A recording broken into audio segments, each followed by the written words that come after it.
Ponytails podcast. Here we go.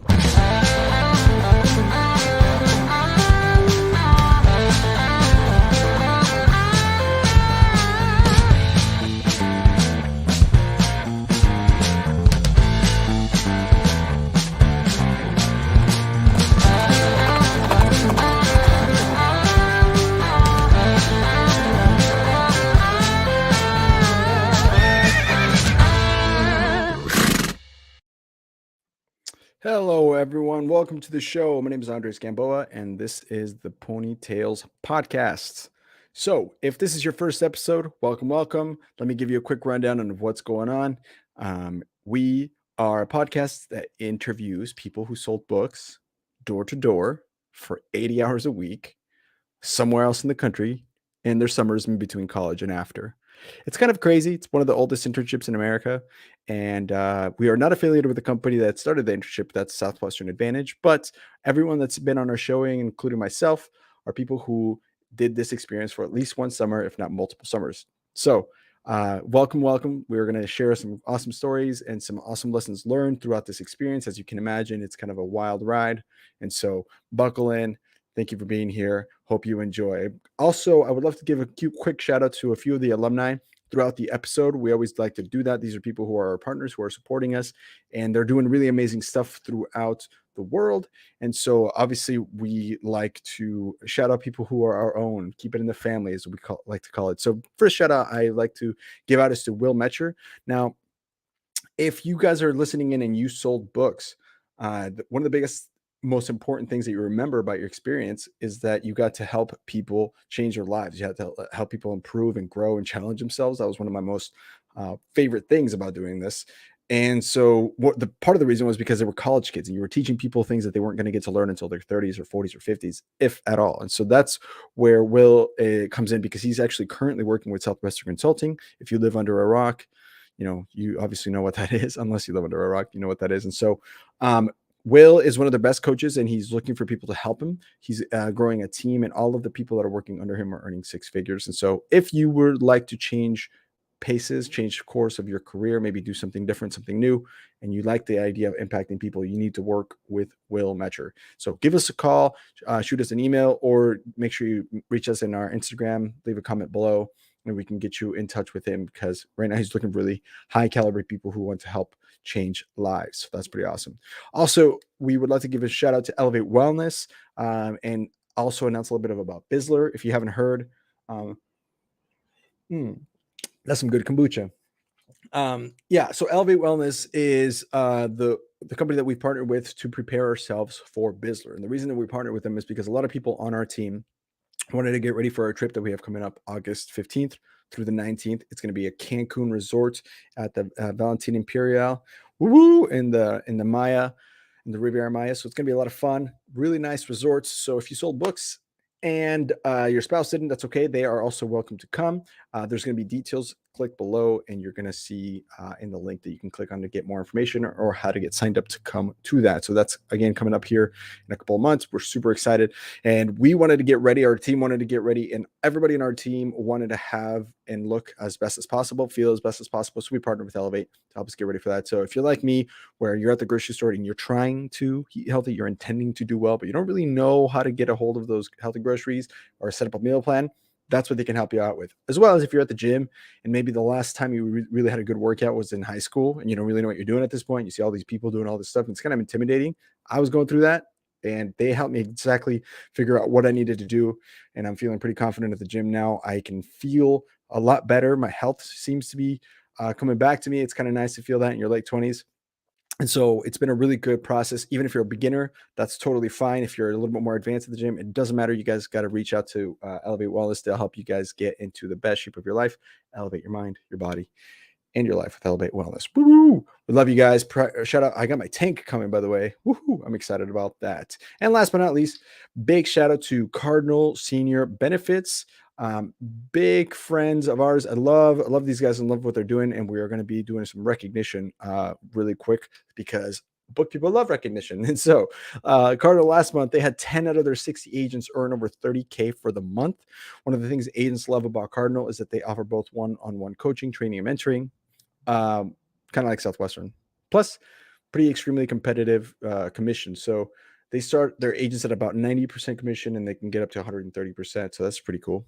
To calculate the gross profit, it's pretty simple. Just take the commission rates times the premium that they're at, and it's going to be a pretty hefty check. So here's just a quick list so you guys get an idea of the hours and how they're doing. We're going to do countdown. So they're at number 10. We had Travis Thompson at 31K. He worked 18 hours a week. Number 9, Jordan Chappell, 31,000 in earnings in 32 hours a week. Ian Penzato, 32,000, and he worked 28 hours a week on average. Non-book person here, Jeremy Checketts, 33,000 and 30 hours per week. Max Clark, 35,000 with 28 hours a week. 39,000 and 33 hours at number 5 is Carson Welch. Nathan Alberts at number 4 with 46,000 and 37 hours a week. Number 3, Michael K. here in 53K and 23 hours per week. And number 2, Isaac McConkey, $65,000 and 26 hours a week. And then, of course, at number 1, Lucas Holland, non-book person. Come on, book guys, let's go. 76,000 in earnings, working about $37 a week. Pretty badass. Anyway, all of those 10 people earned over 30K, and none of them average over 40 hours of work. So if those numbers sound nice to you, just maybe refer yourself. There's a link below that you're going to be able to click and refer yourself or someone that you know to come work with Cardinal Senior Benefits. Maybe it's something that is going to be a good career change if they're looking for something new to do. And also there's a $500 referral bonus. So if that person gets hired, boom, you get $500. So that's pretty awesome. You can also DM us directly if you want more information. You can just click on the link below. There's going to be a link after the show's over, and you can check that out. Now, time to bring on our guest. I'm so excited for this. Y'all, finally a guest in Oregon. Yeah, I'm so excited. So Michelle Mitchell is with us today. She is a 3-summer bookwoman. She sold in 1998, 1999, and since the world didn't end, she sold in 2000, which is super awesome, back when people were really jamming. She was part of the Players Club organization under the Power Division, and she is from Iowa. We'll forgive her for that.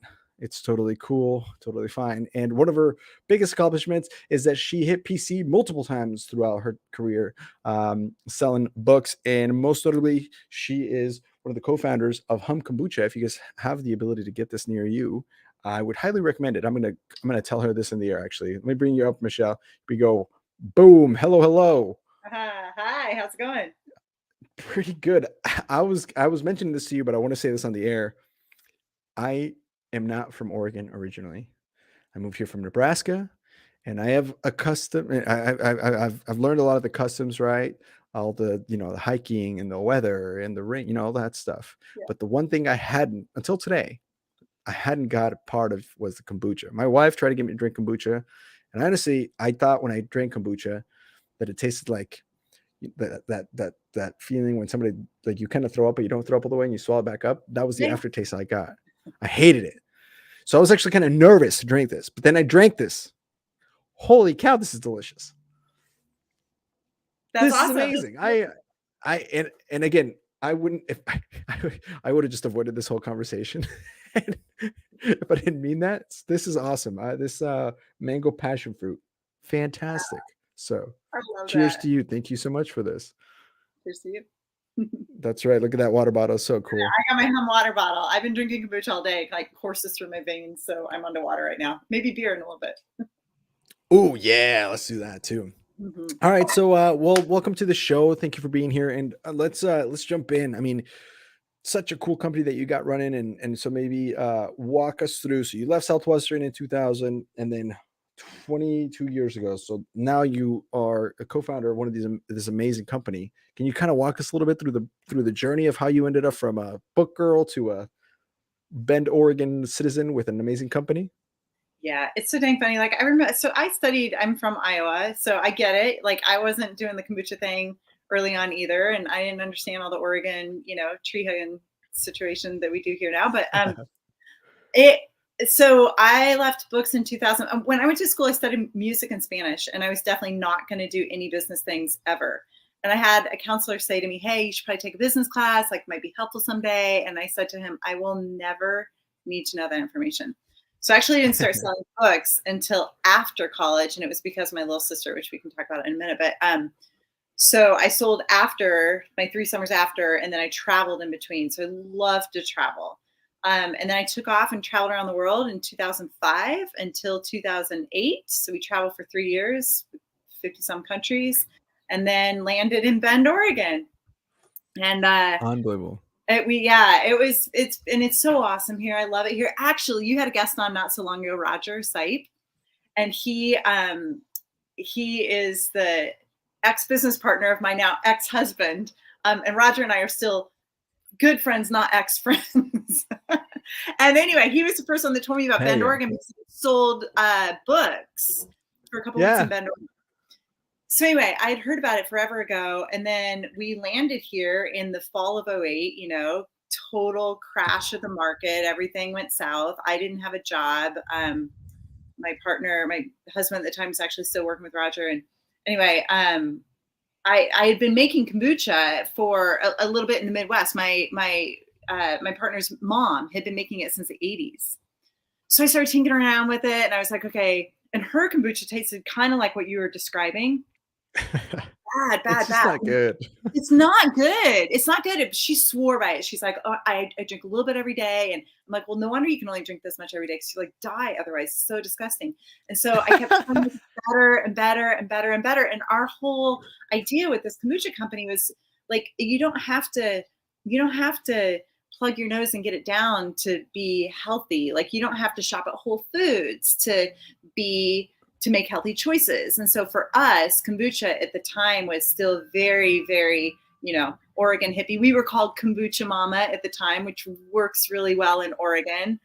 Doesn't work so well in Iowa, but we were in Oregon. So it was Kombucha Mama, had a lotus flower, like all the things, but we really wanted to go mainstream. And so it was just about, I love that you love it. That makes me so happy, because that's actually what we were trying to accomplish. Wow. Well, and I have so many questions, which is, I mean, as an entrepreneur myself, and now seeing that you've launched such a cool brand. So first of all, can you walk me through like the health benefits of kombucha? I know, like, my wife has tried, and I kind of tune her out. I'm like, sports, and there's sports going on, which it's not her fault, because I'm kind of a jerk sometimes. I'm just kidding. But really, like, what's for people listening, why this instead of like just water? Why this instead of just whatever else? What are the health benefits of drinking kombucha? Yeah, I mean, the whole idea is just to drink better. In fact, I love that you mentioned water, because we just launched a probiotic seltzer. So it's like you're drinking water, but you have probiotics in it. It's amazing. There's peach flavor and raspberry lime. Raspberry lime's the effect. Anyway, probiotics is a big deal. It's super good for your gut. It's really high in B vitamins, so it gives you like a natural energy boost without like the crazy caffeine hit. It has a little caffeine, but not much. So B vitamins, probiotics are kind of its main, go-to health benefits. Gotcha. So that's kind of like where I can, if I'm like for upset stomachs, or is just general gut health, or what's kind of like the goal? Yeah, general gut health. It's good. Like you were talking about the Mexico trip early on. It's nice to like fill your body with some really good probiotics before you go traveling, because you eat different foods. You're introduced to different bacteria, and so if you can line your gut with some really healthy stuff, that's gonna probably serve you pretty well. That's fantastic, and it tastes delicious. I mean, this is so good, and it's super fun. So wow, it's so cool. Okay, so we're sitting in 08, and you started dabbling with kombucha. Where did you get the help? Because you mentioned there was the one business class that you took, and there's no way you launched an amazing company based on 3 summers in one business class, or is that all it took? No, I didn't even take the class. I told the guy I didn't need to take the class. I didn't take it. So no sales class, no business class. Well, how did you start? And the reason I'm asking, I guess, is because at the podcast, we're actually launching a beer ourselves, and which is a little different, right? Because I mean, I guess some kombucha is alcoholic, but we're bumping into all these little different obstacles and the scaling. And so, did you start out of your garage, or what was that story like? Oh wow, amazing. We started in the little bread box. We had a little bread box, and we had a dozen gallon glass jars that fit in the box. And then we went, and then we moved to the closet downstairs, and 256. Our email was kombuchamama256@gmail.com. And the reason was because you could fit 256 gallon glass jars in this closet downstairs. And I mean, I don't know, like as far as I didn't take a business class. I did sell for 3 summers, but I think that I think the main thing it takes to be successful as an entrepreneur is just grit. Like you just got to grind it out, like you got to go through all the obstacles, all the stuff that doesn't make sense, the rules that are ridiculous, whatever it is. Like you just, it's scrappy. It's like Midwest scrappy, man, when you just figure it out. So, I have a business partner. She's still in the business as well. And she, I think she probably took a business class in school, but really all we knew is how to make kombucha. And the way you make kombucha actually is it's made from generally black tea, green tea, sugar, and then a SCOBY. And the SCOBY is an acronym for symbiotic colony of bacteria and yeast. And it looks like a mushroom. It's not a mushroom, but it looks like it. And so you do your tea and sugar, and then you add the SCOBY, and then you just let it ferment. And it ferments, anywhere between 10 and 21 days. And it depends on how hot it is, how much starter you used, etc. But the SCOBY eats all the sugar, and then it divides. And so the SCOBY 2 becomes 4, becomes 8, becomes 16. And so we started with the SCOBY, and then it just kept multiplying. And, I don't know. We had a lot of help from the community. I have said a lot in different interviews, and I'll just keep saying it because I believe it's so much to be true, that we wouldn't be where we are. We wouldn't be the company we are without Bend. And I'm sure it could have happened in another town too. There's lots of awesome places to live that really support entrepreneurs, but we had so much help. We knew how to make our product, but we didn't know, we wanted to put it in kegs because that seemed to make sense, a better impact on the environment. You weren't throwing out so many bottles. And there was a brew shop. Bend has a ton of beer, so there's a lot of brewers. There's a brew shop. Mm-hmm. We went in, we're like, we want to put this in kegs. And they're like, okay, it costs like $3,000 to do. We were like, oh yeah, we don't have any money. And they said, okay, well, we don't know how to help you. And we're like, okay, what's the bare minimum that we need? And then they let us use their equipment. They let us use their refrigerators. Like Gary Fish, the founder of Deschutes, is on our board. So he was super, super helpful for us. He was like, okay, here's how you do distributors. Here's how you do this. Here's how you do that. And we were like, it was door to door. Like we were like milkman, legit. We had like these gallon glass jugs, that you hold by the handle, and we would deliver full gallons of kombucha. They would have $20 under the mat. And then we would pick up our empty gallon and we would take it back to my garage and we would fill it up with full, and we would just do that. And we delivered it in the Prius. Like that's how we started door to door. It's all I knew how to do is do door to door sales. Like I can make kombucha and I can knock. Totally. I can do have a business. We have a business. It worked. That is so cool. Yeah. So, okay. So then you scaled. So then you start growing and stuff starts happening. What were some of the, like, I guess, lessons that you learned along the way of like, or maybe even maybe through mistakes or successes where it's hard to scale? I mean, you go from like what you're doing now and I feel like at some point it's not, I don't want to say easy, but it's simple. So it's like, okay, we're doing this. We're going to fill the jugs. We're going to, right. But at some point, if you want to grow to go to that next level, you can't grow too fast because then it collapses. But then you can't grow too slow because then you get stagnant. So what did you learn along the way to be able to like go to that next level? Oh man. I don't know. I mean, I can see why people start more than one business because you screw it up so many times that first time around, like I think, we drove really, really hard for a really long time. There were a couple things in our business that I would say were turning points or were a crux point. Like one was when we rebranded from Kombucha Mama to Hum, because we were Kombucha Mama for the first 5 years. And we probably had maybe a dozen people in our company at that point. And we were very much a Pacific Northwest company. And I don't even know that we were out of Oregon, actually. I think we were just Oregon. Maybe we had a little bit in Washington, but we were mostly just Oregon. And we went into this agency, and our label was designed by we had a Facebook contest. We're like, hey, we're starting a business, and do you know how to draw? And if you do, we'll give you a bunch of kombucha. Like, we had no money, none. We That's each put so cool. $1,500 in a shoebox. We started with $3,000, and we just kept like buying more fermentation tanks is what we would buy. More tanks, more tanks, more tanks. Anyway, so we took it into a professional agency in town, and we were like, oh, we would really like some help with our label, just make it a little bit more sophisticated. And they said, well, would you ever consider changing your name? And we're like, no, it's a terrible idea. And then 9 months later, we changed our name.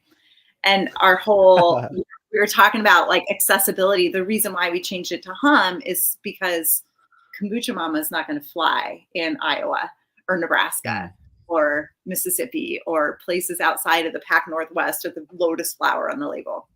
So that was a big decision. It was, hey, do we want to stay small-ish and do Pac Northwest, or do we want to grow big? And we obviously chose big, and so we rebranded 5 years in. We then, you're talking about sports, we then partnered with the Seattle Seahawks, and we were the official kombucha of the NFL for 3 years. Oh, okay. So how did you do that? Just knock on doors? Kinda. We had a guy on our board that we met from a friend who actually was one of our early investors, and he knew this guy, and this guy was on the CenturyLink board and knew the peeps, and we just showed up and we're like, this is the best ever. And we got lucky. Their sports trainer was super into kombucha, and she was like, oh my gosh, it's going to be so good for the players. And we're like, we'll have it in all of your locker room, your cafeteria, like everywhere you want. And then they told us the price tag. I mean, we choked on something. We had no business. It was 6 figures. It was like 3 times more than our annual marketing budget. And we were like, okay, we got to figure this out. We think this is going to be good. So we figured it out. And the first game, we sold 1 bottle of kombucha. Out of all the people in the Seattle Seahawks stadium, we sold 1 bottle for $6. Oh man. It was so hard. And we were like, all right, we have got to figure this out. And so we spent more time. But the thing that did, it was probably a bad business decision, actually.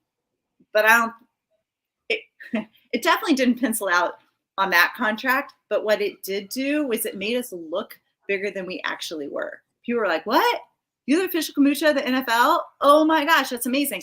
And that got us into Target, and it got us into Costco, and it got us later into Walmart, because they were like, oh, you're with the Seattle Seahawks? Well, you guys obviously know what you're doing. I mean, we had no idea what we were doing. We're like, yeah, we totally got it. Oh my gosh. Yeah. That's so wild. Just grit. Okay.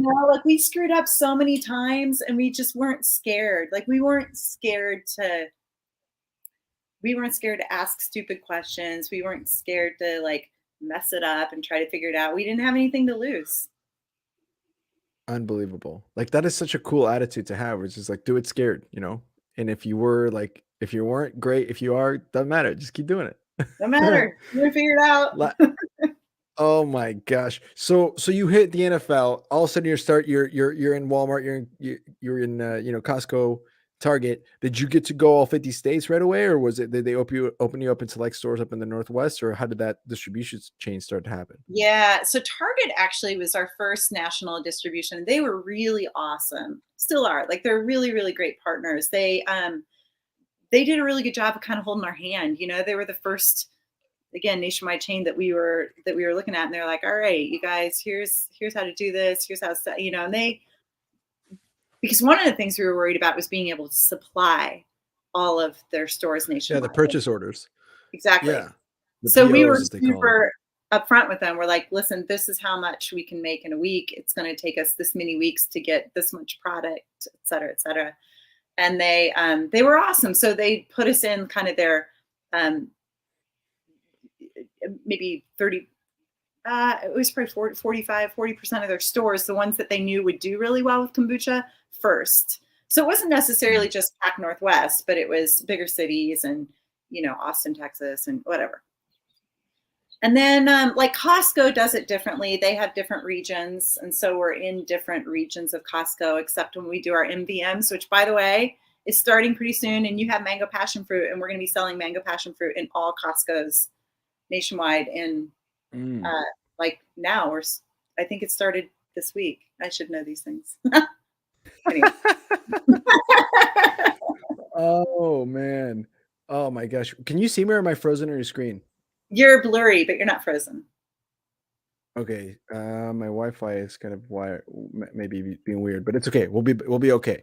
That's amazing. So you get to 40% of the stores, and then this is growing now. And then did you guys have this vision afterwards? Because I feel like sometimes when this happens, it's kind of like when you're selling books where you have this vision to hit like a certain number or like a big goal, and then all of a sudden you kind of surpass that. Yeah. And then you go, now what?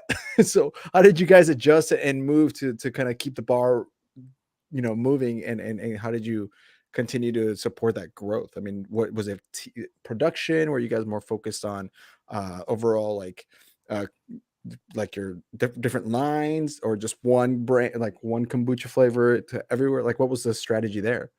Yeah, we focused a lot of our business on production, on the back end of our business. Like we actually didn't even have a proper marketing team the first, I mean, 7 years of our business, really, because we were so focused. We were selling out. First of all, we were selling out every week, so we didn't need to market it, but we focused on the production of it so that we could make a consistent kombucha. Consistency was super important for us. We were like, all right, if we're going to get this into Target and Walmart and Costco and all this, like, you have to be, it's a live raw product. So by nature, it's not super consistent. So Mm, because it's live and raw. Um, right. so we really wanted to figure out how to make it consistent. So we spent all of our efforts, all of our time and dollars on the back end of our business and figuring out how to brew a consistent tea every time. So we brew one base tea, and it's the same for every single one of our products. And then we add the flavors Mm. afterwards. That makes sense. See, this is so cool. I didn't know that. And I'm learning so much about kombucha right now. This is green tea, Okay. black tea, all this stuff. Also, so I just tried this strawberry lemonade. This is insanely good too. I don't even know which was my favorite. I Okay, you know I what's am so fun? so Here's what's really fun is mixing them. Like if you have, there's another one called coconut lime with mixed with strawberry lemonade or mango passion fruit, and maybe a little bit of rum. It kind of depends on whatever you're feeling at the time. It's so good, so good. you should have told me I had rum. I have tequila. How does it go with tequila? Great.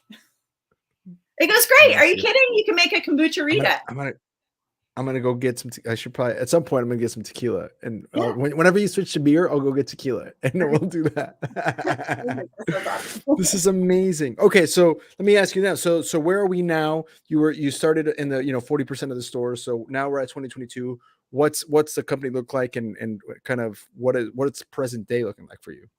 Yeah, And what do you do with the company? it's so interesting. It looks so different than it did in my kitchen, you know? The other thing I do want to say is that I mean, while we had, oh gosh, I mean, I hope that I tried to make the phone thing stop, but sometimes it talks to my computer and it's good. Anyway, You're good. Yeah.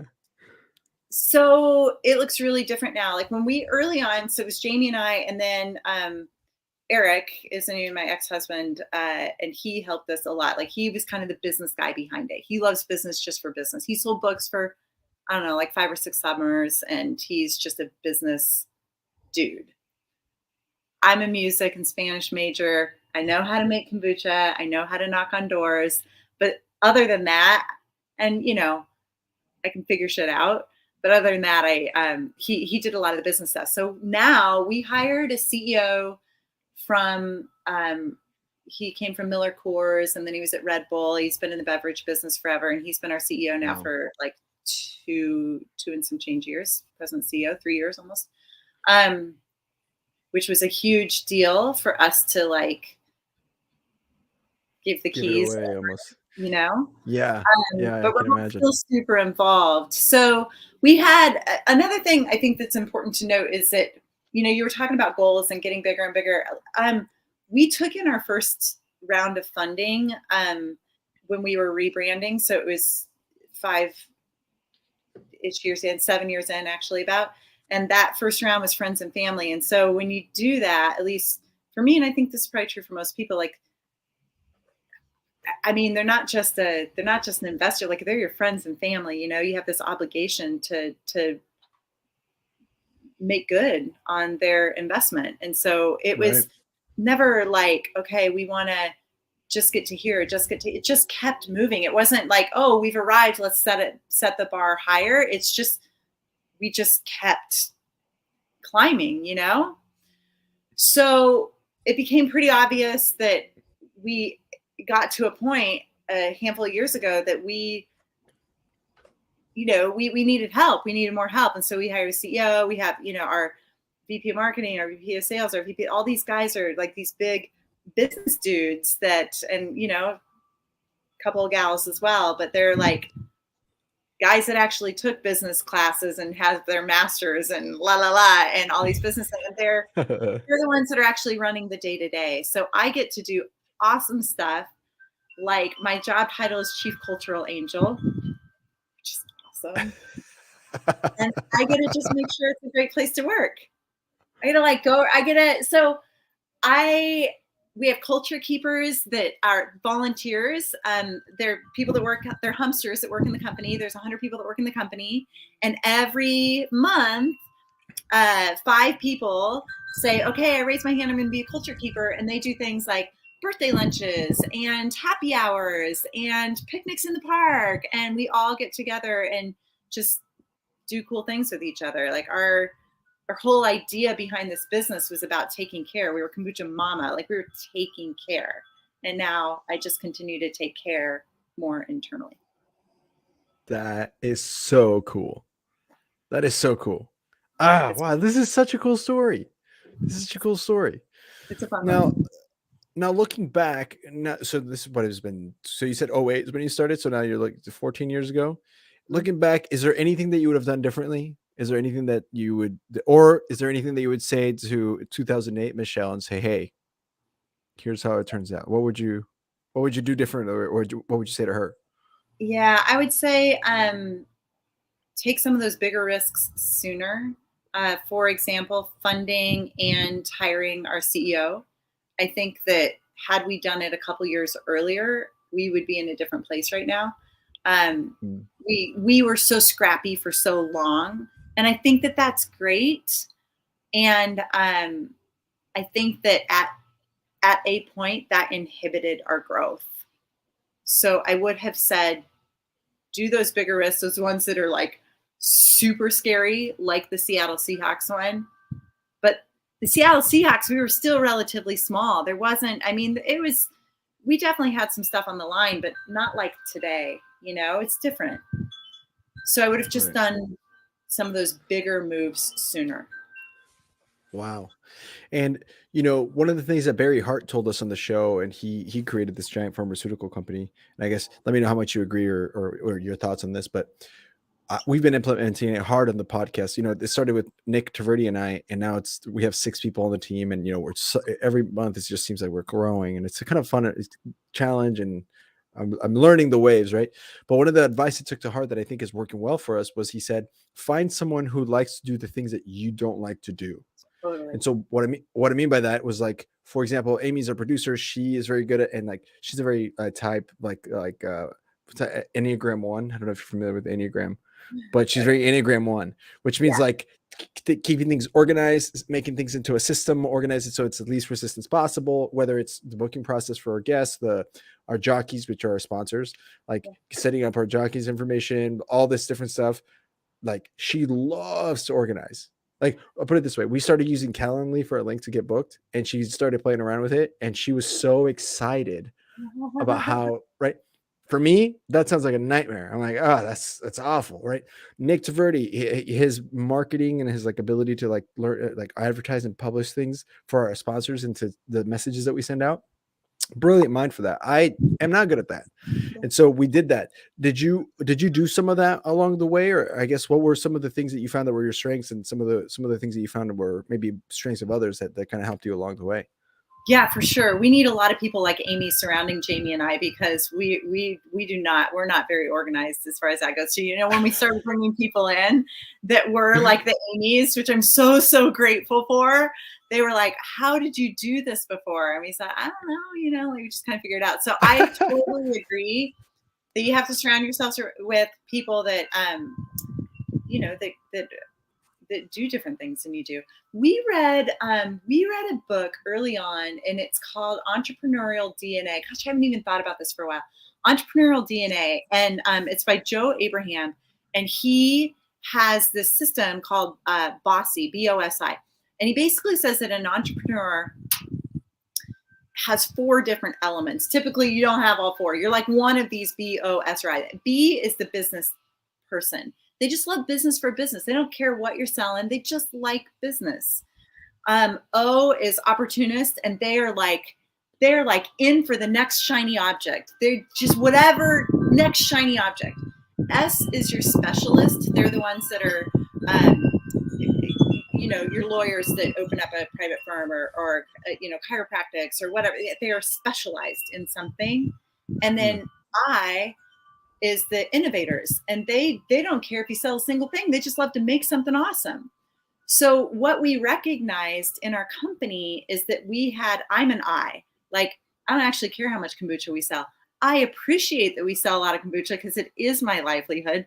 And the more people that buy kombucha, the more people that work at Hum, and I really care about our team.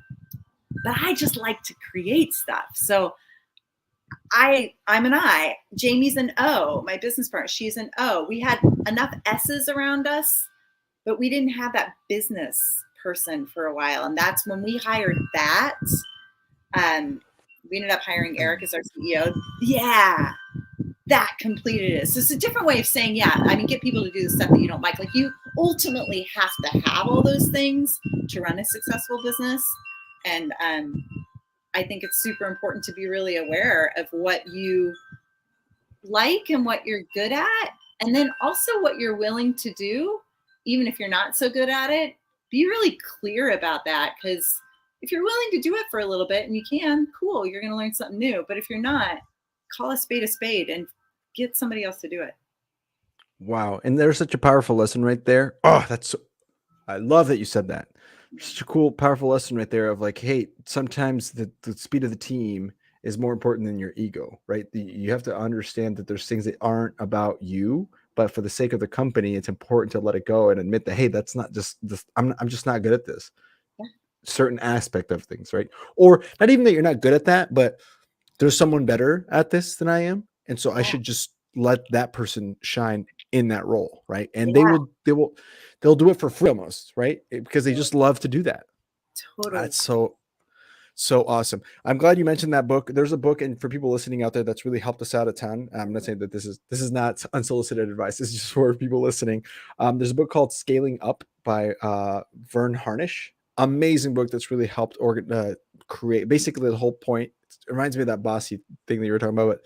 But his perspective is more on along the lines of a system. So at the company here, one of the things that we say is we have to build systems in such a way, like the North Star, or the point of like, we know we got it, which you'll never reach it, but ideally, in an ideal world, our systems are so good and everything's set up so good that if we all just took off and replace every single person, you wouldn't even notice that the podcast changed, because the systems are in such good place. So that's a huge, if you guys are listening, what is it? Entrepreneur DNA? Entrepreneurial DNA. Yeah. Joe Abraham.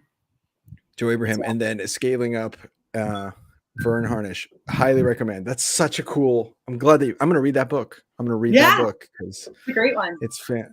And I'm going to keep drinking Hum Kombucha. And by the way, we're not sponsored by Hum Kombucha. For anybody listening, they might be like, oh, I mean, we could be, I suppose, but it might seem like it, but we're not. This is just genuinely that good. I might pick your brain later on after the show to see how we can get our beer distributed and stuff like that. Great. As well. Yeah. A lot of different ways. Yeah, one of the things that we're figuring out right now is, instead of us doing it, because there's so much licensure that needs to happen and regulations, both at the federal and state level, and this is kind of the key that we found, is we're going to start moving towards calling brewers and then Yeah. licensing out the exact recipe, quote unquote, of that beer, and then have Ah, them distribute it. so like co-packing? Are they actually are they going to make it and pack it? Yeah. Okay, yeah. I think Yeah. I think that's where we're at. Is that what that's called? Per packing? Co-packing. Co-packing. Oh, I thought you said per pack. Co- Sorry. Co-manufacturer. Yeah. Sorry, the wind's a little, it's coming through your microphone, so you broke out there for a little bit. And it's all good. I mean, it's just periodic, but okay. The Well, wind chimes and are it lovely. is getting windy and the wind chimes are starting. So if I need to move inside, I'll totally move inside. You just let me know. That might be that might have to happen here in a few minutes, but for now it's the wind chimes are lovely, so it's all good. That's the point, right? So that's what we figured out, and we found a brewery in Florida that already was like, yeah, we can do that. And so Okay, right on. since we found that out, we were like, hey, actually, well, then maybe we could do this all over, because the goal that we're trying to get to is for our paid members fans, where they pay a monthly fee. They get a bunch of perks, really cool perks, AAA, access to a bunch of different things, and one of the things is they get in the mail a trough box with some beer, and so they can drink beer while they watch the show. That's what we're going for. So That's awesome. I'll pick your brain about that for sure. Wow, Okay. this is so cool. So okay, last question. Unless you have, I mean, we could talk more about Hum, but now what's the vision? So here we are, 2022. We've talked about 08 and now. What's Hum Kombucha doing by 2030? Yeah, gosh, that's such a good question. The answer, the super honest answer is I have no idea. And we eventually our goal has always been to take this business as far as we can until there's going to be somebody that's going to come along that's going to have better distribution. Their supply chain is just it's just greater. They're going to be able to invest more money in it. So we'd love to transact. Like, we'd love to sell the business or partner with somebody that already has those systems. You're talking about systems that already has all that in play that we can just plug in. I don't think we're that far off. I think we're, a handful of years at most, meaning that we will have hit the sales that we wanted to hit, the profitability that we want to hit, to be able to make that transaction. And in fact, I mean, I think even as early as now, I think it's at least worth putting it out there. If somebody is listening that's like, you know what, I've always wanted a kombucha company and I think you guys are rad, let's have a conversation. I think it's at least worth having a conversation, because and that said, I care so deeply about the culture of our company that we're not going to just sell it to just anybody. Like, we want it to, there's a great 10 Barrel here in Bend, which is this local brewery that sold to Anheuser-Busch, like for AB InBev, maybe 7 years ago. There's still this super rad local brewery. They just got all the dollars invested from a bigger company and had the distribution to grow significantly more. So I guess I see it like that, to where we're still Hum, like we're Hum, but we're part of a bigger company. I might have some connections for you once we're off the air. I can kind of point you at least somebody who would know somebody for sure, but maybe right up, maybe first person actually as well. So heck yeah, that's amazing. Or you could just take it to Shark Tank, see if Mark Cuban wants it. I know, totally, right? They'd be down for that kind of stuff. He's all about this kind of stuff anyway. I think we're too far in.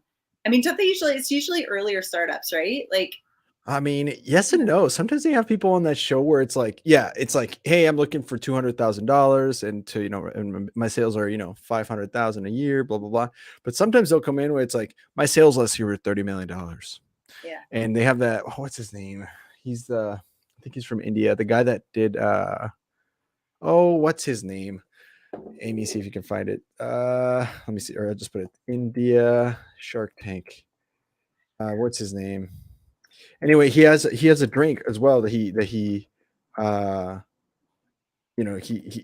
he offered to buy like the company one time like that, just flat out. He's like, I'll just pay you, $60 million for this right now. And the guy was like, oh, and he's like, all right. So who, you never know, maybe. Never know. It's true. You never know. That's why I'm talking about it. Like, we didn't talk about it for so long. Well, first of all, we just weren't ready. It didn't make a lot of sense. And now we're ready to start having the conversation. So it's really interesting to see, because for me, I told the guidance counselor or whoever, whatever, some dude, that I was never going to need to take a business class because I'm not into business. And then, here I am, 45 years old, and all I've been doing is business for, my whole career. So I think that I'll probably go a different direction, but it really depends on how, it kind of depends on how this thing rolls out. I just love the idea that you're at that point. That's such a, like, that's like the North Star for so many entrepreneurs, where they can get to the point where they can just be like, all right, here's my exit strategy. Give me my millions. I'm going to go retire and just walk my dogs and bend for the rest of my life. Yeah. That'd be awesome. Like, but you're so close. You're so close. We're close. I know, we're close. It's just so interesting. These last couple of years have been so interesting. Obviously, with COVID, like, we were close a couple of years ago, and then, like, to the point of we were having meetings set up and getting ready to have these conversations at Expo West in March of 2020, and then, like, everything blew up. So it's been interesting riding out this last couple of years of, supply chain and freight, and people not shopping in stores, and all the things. It's been you can't plan for that. Now, I was going to ask you, how did you guys do the pandemic? I mean, you heard about the flu, right? That was a couple of years ago. Yeah. What was your tactic for that? I mean, so many businesses took such a big hit, but what did you guys find that worked for you? Yeah, what we found worked for us is we got online quick. Like, we were on Amazon. We had a space on Amazon within a couple of weeks, and then we just started selling hard online. And actually, because of that, part of it was luck. Like, I feel like, I've talked about luck a couple times, and I believe in it to an extent. Like, I think you just work hard, and then good shit happens. You just kind of, good luck happens for those who work hard, it seems like. Yeah, that's how it works. So we had just at that time launched Hum Zero, which is a zero sugar kombucha, and it's also which is great. Like, it was specifically for a zero sugar product. The other thing about Hum Zero is that it doesn't have to be refrigerated. So it was the first shelf stable kombucha on the market in the US. So for us to be able to go online and not have to have refrigerated trucks on the road, not have to keep it cold for, the entire supply chain, but to be able to ship it ambient was a big, big deal. And we just happened to launch it at the time that the flu hit. That bat flu. Amazing.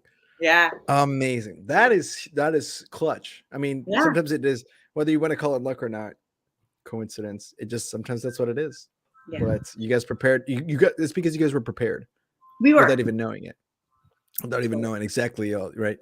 That's amazing. I got the name. Rohan Oza.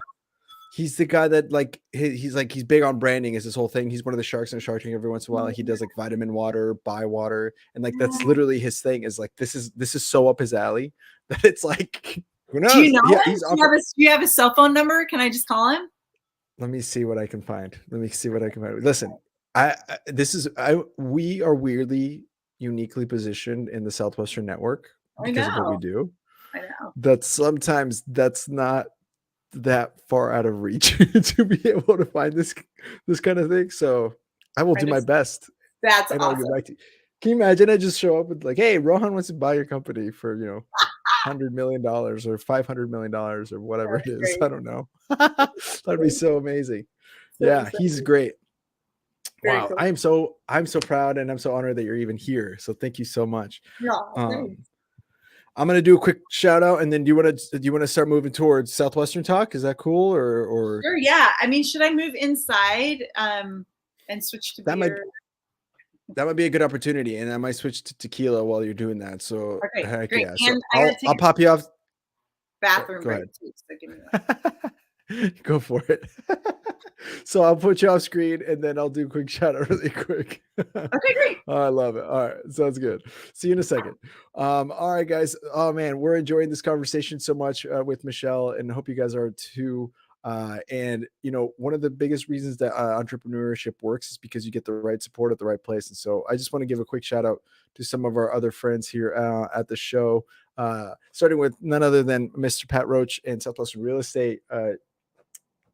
One of the coolest things about working with these amazing entrepreneurs that we get to work with is that they pour it back into us as much as we want to pour back. And so the company culture that Pat has let us or taught us to create, even here on the show, has been fantastic. And I think that's the reason why he's doing what he's doing. So you guys have an idea. So Pat runs the Southwestern Real Estate, and they are kind of changing the way things work in that industry. Where, if you didn't know, about 95% of the people that get signed up in that industry in general to work actually end up quitting within a year. In Southwestern real estate, that's actually the opposite. So 95% of the people and their agents stay with the company and make six figures. And so um, it's a really good industry to get in even now. And that's why him and the rest of the team that they have now in all the 14 different states, who are seeking kind of that flexibility to prioritize important things in their life, are looking for more people to expand. And so they are working with all sorts of different markets. It doesn't really matter what state you're in, although if you're in one of those 14, that's even better. And so if you guys are all, have ever been curious about how to get into the real estate game, if you want to learn a little bit more, and maybe even switch careers full time, you got to get in touch with Pat. We can put you in touch with them. If you sold books, you can actually have an automatic interview with them. And so they like to keep it 99% drama free. Thank you, Pat, so much for that. He loves saying that. And even the t-shirts they have say that. So shout out to them. Also, a quick, big shout out to Thought Leader and Dylan Barr. So if you haven't heard of Thought Leader, this is actually a really cool thing, especially if you have a really cool business idea, or if you have a really cool thoughts or idea to share to the world. Um, Thought Leader helps people land TEDx talks. And so they've helped over 400 people successfully do a TEDx talk, and then your help. So they partner with Ponytails exclusively, looking for Southwestern Advantage alumni to join their team. They currently have openings for two roles. One is an SDR, and the other one is an enrollment advisor. So the SDR is going to be on the phone calling warm leads and qualifying them to make sure that they are a right fit for the program, and setting them up with an appointment with an enrollment advisor. So this is more like if you sold one or two summers, but you really have high caliber and you like competition. On target earnings are about 50 to 75,000 per year, and of course a progression to get into the enrollment advisor role. Now, the enrollment advisor role is you're going to be speaking to these leads who've been qualified, and they're some of the most interesting people in the world who are just looking to land that TEDx talk. You wake up each day to a calendar that's pre-filled with qualified applicants, and the earnings on this role are between 130 to 200K a year. Of course, pretty high standards in the role. That's why they're looking for Southwestern folks. But for the right person, this could be the opportunity of a lifetime. So if you're interested, make sure you send Dylan Barr. He's the head of sales and client experience. He's obviously a book guy. His email is db@thought-leader.com. Of course, that's on the screen. That's db@thoughtleader.com. Thank you for coming to my TED Talk. Love you, Dylan. You're awesome. One of the funniest guys I've ever met. And then, of course, our newest sponsor is a 7-summer book banquet in Roberts with Cardinal Senior Benefits.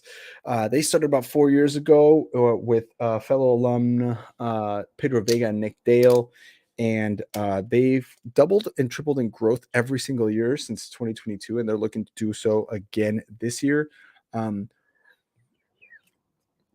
Every single sales organization has their stars, right? But what's most impressive about Cardinal is that from a percentage standpoint, the majority of the organization would be well above average, with compared to any final expense group, which is why they are the kings of final expense. And so, of course, for the month of May, they had about 16 out of 60 people gross over 25K. It's about 25% of their agents. A ton of people who are earning at least 15. And so, as a reminder, these guys do zero cold calling or prospecting. They work warm, fresh leads, all while working a measly 25 to 35 hours per week. And they're doing a heavy push for recruiting and are offering a $500 referral bonus for anyone that gets hired. And so, we will get you in touch over to Quentin Roberts. And of course, there's going to be a link below that you can click on to send a referral for yourself or any other book person that you'd be working with people like Quentin Roberts, Pedro Vega, Greta Huerta, the Chapels. They're awesome. So they can't guarantee you a job, but they can guarantee you an interview for sure. And they've actually already had a couple people apply, and I think 1 or 2 people who have already joined their team. So a few more shout outs down the road, but I just want to say thank you guys for supporting us. We love you lots. All of the companies so far that we work with, and I love that we're still keeping it in the family. So I'm gonna bring Michelle back on here. Boom. Oh, look at that room. I know. This is great. That I is haven't so even mentioned cool. that I have kids yet, but now you know. Oh, you have kiddos. That's so fun. Yeah. Cool. It's the art wall. Yeah, I was so interesting because I really wanted to I didn't plan to have kids in a business at the same time. Like we started the business in February of 2009. We met in November of 2008, February of 2009, and then I got pregnant in April of 2009. And so I was doing the business and the kids kind of all at the same time, which I wouldn't necessarily recommend. I would say plan that better. Wonder Woman. Holy cow. Alrighty. So I drink beer. Tequila. Kombucha. This is the mango passion fruit. I'm just gonna dump in here. Solid. We'll see how this goes. I don't know. Should I do the whole bottle or just kind of take a little bit of time? I would do a little. I mean, it depends on how strong you want your drink. Yeah, it does. I like it strong like bull. Let me get some more tequila up in here because listen, I have a high tolerance for alcohol, low tolerance for marijuana. Oh, Oregon. I can say that because I live in Oregon. Yeah. Do not recommend doing it if you live in a state where it's illegal. You know what I'm talking about. Okay. But because of that, I'm going to pour myself a heavier tequila spot because, I've had this since the 5th of May for Cinco de Mayo. I started drinking it with a guest of ours. And that's how much that's just me. My poor wife's like, leave me some tequila. I'm like, sorry, got a show to run. Got a business to run. That's right. Oh man. Okay, so let's wind the clocks back. We are back in 1998. Crazy year. I was having heart surgery that year, and you were selling books. So how the heck did you get involved in this crazy internship to begin with? Where were you? What were you doing? Tell us your origin story. Yeah, well, I think I told you I didn't actually start selling until after I graduated. And so I graduated in 98 from Central College in Iowa, and with a music and a Spanish degree. Was it good? How's your tequila? It's so good. It's so good. I think I need more kombucha because it's a little strong. It's amazing. It's a little. I think it's good with the mango passion fruit. I mean, you can't really screw it up, but mango's a good choice for tequila. Yeah, it's hard to screw that up. It is delicious. I'm telling you, if I ever drink kombucha, I'm gonna be drinking it home. Like that's not just because you're great and because all this. No, I'm legit like, oh wow, this is great.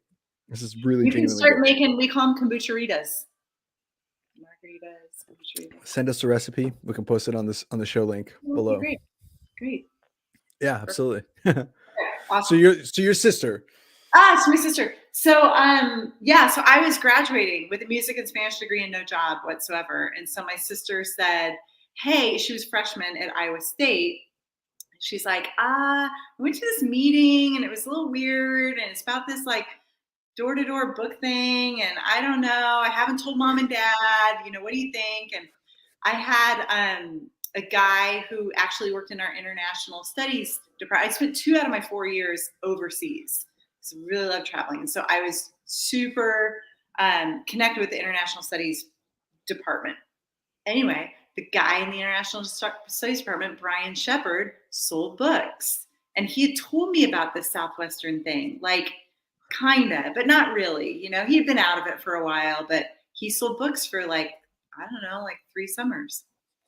Anyway, so my sister started telling me about it, and I said, what's the name of the company? And she goes, it's like Southwestern. I was like, oh, it's legit. Like, it's a legit thing. You should really do it. It's cool. I don't really want to go by myself. And I'm like, all right, I'll go. It's okay. So I got, met the recruiter. I mean, the easiest job ever for him, right? He's all like, I got a 2 for 1. So what ends up happening is that my sister doesn't go. She pulls out at like 2 weeks before sales school. And I was just like, well, shit. I mean, I don't have anything better to do. Apparently you can earn some money. I don't know, whatever. Like, I'll just go do this thing. It's how hard can it be? It's 12 weeks. I mean, can't be that hard. So I'll do it for 12 weeks and then we'll see what happens. Oh And then my 3 gosh. summers later. Oh It my was great. gosh. And I would so keep traveling. I would I would sell books, earn a bunch of money, and then go travel. And then I would come back home. I came back home by Christmas. And then I recruited for 2 years. I was terrible at that. Like, it was awful. I was the worst manager ever. I mean, I talk about like my job as a chief cultural angel. I definitely learned 0 skills on the book field for it because I recruited a 15-person team, 15 people. My last summer, my sister was one of them. She actually came out. She was the first one that quit. 12 of the 15 of them quit. oh no. And it's like, Oh no. it That's was brutal. so bad. And like, and because I was the worst manager ever. They would come and they're crying. It's so hard. It's so hard. I'm like, why are you crying? I mean, this is Oh 12 my weeks. gosh. Stop complaining. Go knock on doors. This is how I did it, which obviously turned out that they all quit. I got a little bit better. I'm better at that now. Those three though, God bless them, like God bless just okay, hold on. Let me back up for a second. That's brilliant though. I love that. So you're in Iowa, Yeah. and where did you get to go that first summer? What was like because that's always a culture shock, I feel like, especially if you grew up in a specific place and also you go to like New England or where did you go? Yeah, New England was my 3rd summer. No, I went to Ohio. It's not even that different than Iowa. People Oh message no. me all the time. They're like, "Where are you from? Idaho, Ohio, Iowa?" Seems The other one with like only one consonant. How weird. Totally. You guys are strange. No, you go to sales school, and I feel like that's a big culture shock, right? Like, what do you recall? It doesn't not to if it hasn't to be too detailed if you don't have the capacity to remember. But like, I just feel like the emotions are what stick with you. Like, what did you feel at sales school when you like get introduced to this like crazy energy, right? Because it's wild, right? Yeah. The more videos and this. How did that feel? Oh, I was so drinking the Kool-Aid. I was just like, here's what I knew. So first of all, my team wasn't with me in sales school because I graduated from college. And so I had to go a week later. So I went with some other random team who was just going to like drop me off in the middle of Ohio on their way to, I don't even know where the hell they were going, but I wasn't with my team. I'd only met my student manager like twice. And he was just like, well, I guess I'll see her when she gets out there. So they were already out there selling. And I was with some random person that I'd never met at all. But they said, if you work hard, you study hard, and you're teachable, then you're gonna succeed. And I was like, all right, that I can do. I can work hard, I can study hard, I can be teachable. Like that I got. And so I just did everything they told me to do. That's all I knew. Brilliant. Just brilliant. You're just like a walking wisdom panel. You're just like everything you're saying. I'm like, that's all it takes.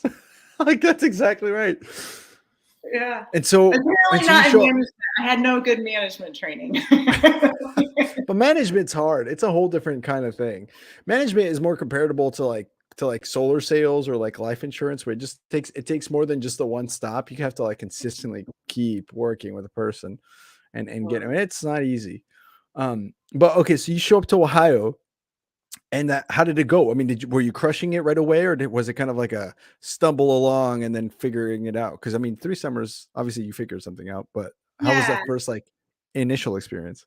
I don't know. Those first couple, it was rainy. It was super rainy. It was just raining. And I didn't have a car, so I was walking. I was eating my peanut butter and jelly in the park, like under the thing. Like I remember 2 weeks in, I mean, I was bawling, crying because it was so hard. And I called my dad, who has 3 girls. I'm the oldest of 3 girls and had this carpet business. He'd had this carpet business forever. And my dad and I are really tight, and so I call him up and at a payphone. We didn't have cell phones. I don't have a payphone at a gas station trying to like get underneath the thing, I'm like in the payphone and I'm crying and I'm soaking wet. And I said, Dad, this is so hard. It's so hard. I hate it. And he was like, yeah. I said, people are mean. They're not being very nice. And I'm working all the time. And he goes, yeah. He goes, I get that. Yeah, I've been doing this for 43 years now. Yeah, I mean, people aren't really very nice every day. And boy, I've been working for quite a while. And, but it's turned out all right. And I put you 3 girls through school. And he goes, but you know what? You can just come on home. I'm sure you can get a job in the paint factory and the overnight shift and, or you can come work at the carpet store and you just come on home if you want. And I'm like, and this is super weird for my dad to say, because in our family, you do not quit. You don't quit ever. Like you finish the season. If you don't want to go out for the sport next season, no problem, but you finish the season. So my dad is saying, yeah, no problem. You can come home. I'm like, what? This is brand new information. I'd never considered quitting. Oh, man. And I'm thinking, he goes, or, you got what, 10 weeks left? You could just do what you said you were going to do and see how it turns out. It's only 10 weeks. I was just like, thanks, Dad. Good call. Sorry. Bye. Totally. It was so impactful. That's called a buying that was atmosphere. like management 101. I should have written that down and like said it over and over to the people on my 3rd summer. But anyway, that was it. So so it was hard. But after that phone call, there was no question. I mean, I wasn't going home anyway, because that's not what we do in our family, but that changed it. So I just figured I'd figure it out. And I did pretty well. Like I hit PC maybe, I don't know, like maybe halfway through and hit it again a couple other times. And, I think my first summer I sold, I remember I sold 3,333 units. And the reason I know that is because 3 is my favorite number. So I sold 3,333 units. I don't know how much that is in dollars. Oh, look, there it is. That's right. That's right. Wow, that's phenomenal. So that's a huge moment in your life, though, isn't it? Because if you think back, like imagine if you had to quit, like where do you think you'd be at now? Do you think you'd be here? No, I wouldn't have started Hum Kombucha. Are you kidding me? I would probably be doing something that like music, Spanish, anthropology. Actually, probably what I'd be doing is some sort of like nonprofit, some saving the environment. But I don't know what I would do. I'm a Gemini. So the good news about Geminis is that you're in season. I'm in season. Like this is my time. I'm feeling so good, Andres. I'm like, anything can happen. It's all good. Jack of all trades, master of none. So you put something in front of us, we'll figure it out. But we're not gonna be great, but we're gonna be good enough. That's hilarious. I love this. So but that's so huge. Like you knew you weren't gonna quit, but the fact that your dad gave you that buying atmosphere, that the release of pressure. You didn't even know it. I don't even know if he knows what a buying atmosphere is, right? That's really the key, I think, to Southwestern sales training is just the ability to understand that you're going to get told no. So you're being okay with getting told no. But your dad was totally like, hey, if you want to quit, you're totally fine. Yeah. Or you can just say what you said you were going to do. Like do what you said you're going to do. You just throw the definition of integrity and you're like, totally. Unbelievable. My dad was kind of like that. But it was before. So I got recruited, and I've told this before, so I'll keep it short, but I got recruited Wednesday before sales school. Oh, okay. And when I called my dad, I go, hey, I committed. I'm going until August. And he didn't know what the hell I was talking about. He said, what do you mean? I was like, well, it's this thing. I'm selling books door to door. It's going to be in New York. I'm going to be selling all summer. And I told him I'd stay till August. He goes, you told him you're going to be all the way till August. I go, yeah. He goes, and you're committed? You signed? I said, yeah, I did. He goes, okay. Well, I mean, that's totally cool. Don't come home in July, or if you do, don't come here. So you better get your shit together and go kill it. And I was like, all right, yes, sir. But it was the same thing where it's like I didn't know anything I was doing, so I just followed the instructions, and then it worked out, so it's unbelievable. And so obviously it got better. And then Yeah. how did you decide to come back? Why did you? I mean, it was so hard. You did your Yeah. 12 weeks. You did your time. You did your tour. Totally. Why come back? I have no idea. Somebody sold me on the idea of coming back and building a team. Somebody That's was like really good selling, and I said, okay, well, that sounds great. I mean, the thing was is that it allowed me to do the things that I wanted to do. I earned enough money to that first year. I think the first year I went, maybe was it the first? I either went to Costa Rica the first year or Japan. I can't remember which. I think I went to Japan the first year, and then I came back. I recruited, and then sold again, and then I went to Costa Rica. I came back, recruited, and I don't know. I went somewhere else, but it allowed me to do what I wanted to do. That's why I came back. Yeah, because that's $26,000 in a month. Yeah. Or in 3 months that you made. I mean, in today's dollars, right? Whatever the price was, whatever. But in today's dollars, that'd be like making 26 grand. That'll get you places. That'll Totally. let you travel. Yeah, For a absolutely. kid with a backpack, like I didn't even. Yeah. It was great. And then, it's interesting because actually, well, yeah, I can say this now. Did you get this feeling as a mom? I'll ask you this as a mother. Yeah. I think one of the things that I didn't expect to learn while I was out there was how I wanted my family to look like in the future. Did you get that feeling too? You know what I'm talking about? Where it's just like you would run into some parents and you're like, no way, never gonna be like that. No matter what happens in my life, I will not be that dad. Totally. And then on the other hand, you'd meet some parents and you're like, wow, what do you do Totally. with your children? How are they like this amazing? Right? What did Yeah. you ever have like that experience yourself too? Yeah, absolutely. There's one family that I remember, and this would have been my second summer actually. So I sold. No, it would have been my third summer because I was in the Northeast. I was in New Hampshire. My third summer. My second Oof, summer, I was in Arkansas. I know. I love love New New Hampshire. Hampshire. It was New Hampshire is fantastic. amazing. Yeah, it's so cool. Amazing. The thing I appreciated about being out there is there's no bullshit. Like I did not extend a 20-minute demo because people could make decisions. They're like, yes or no. I'm like, thank you. Please Yeah. don't waste my time. This is awesome.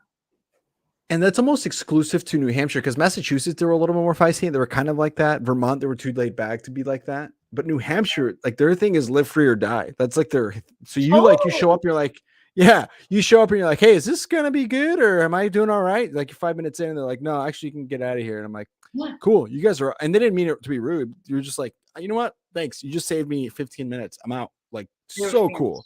fantastic. On I the know. other hand, you're like, hey, is this working? Are you guys doing okay? They're like, yeah, this is great. You're like, huh, buyers. Like you're Yeah. buying. We'll Yeah. just close you right now. Yeah. Amazing. Yeah. Exactly. You don't have to do the whole 20-minute spiel.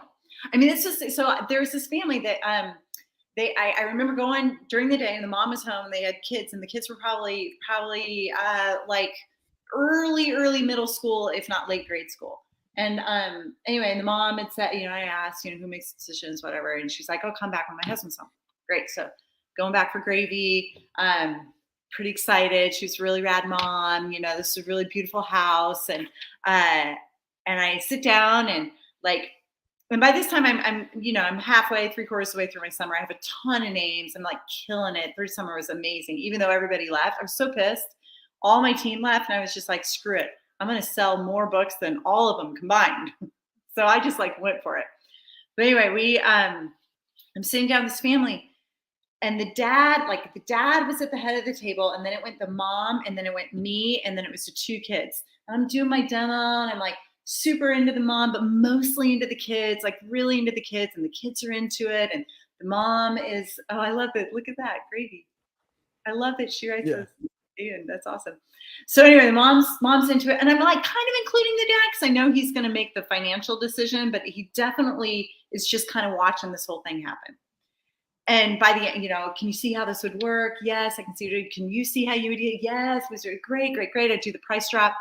I get it at the end, and the dad, and I'm so close to my dad, I said that. The dad sits back and he goes, I've been in sales for 30 years, and that is the best sales presentation I think I've ever seen. He goes, kid, who taught you how to sell? And I was thinking back, like Southwestern had such a great program. All I did was what they told me to do and what I learned, and this dad saw that, like I did my names, I engaged the mom, I engaged the kids, I did the price drop, I did the close, like I followed the sales cycle. And he just recognized it, like this is his business. And anyway, you were asking about like ways that I would want to raise my family. I loved the dynamic of this family because it was clear that the mom and the dad were on the same team, they were partners in this gig, but her focus was on the kids and he trusted her. He trusted her to make the best decision for the kids, and they were all in, they were all in it together. And I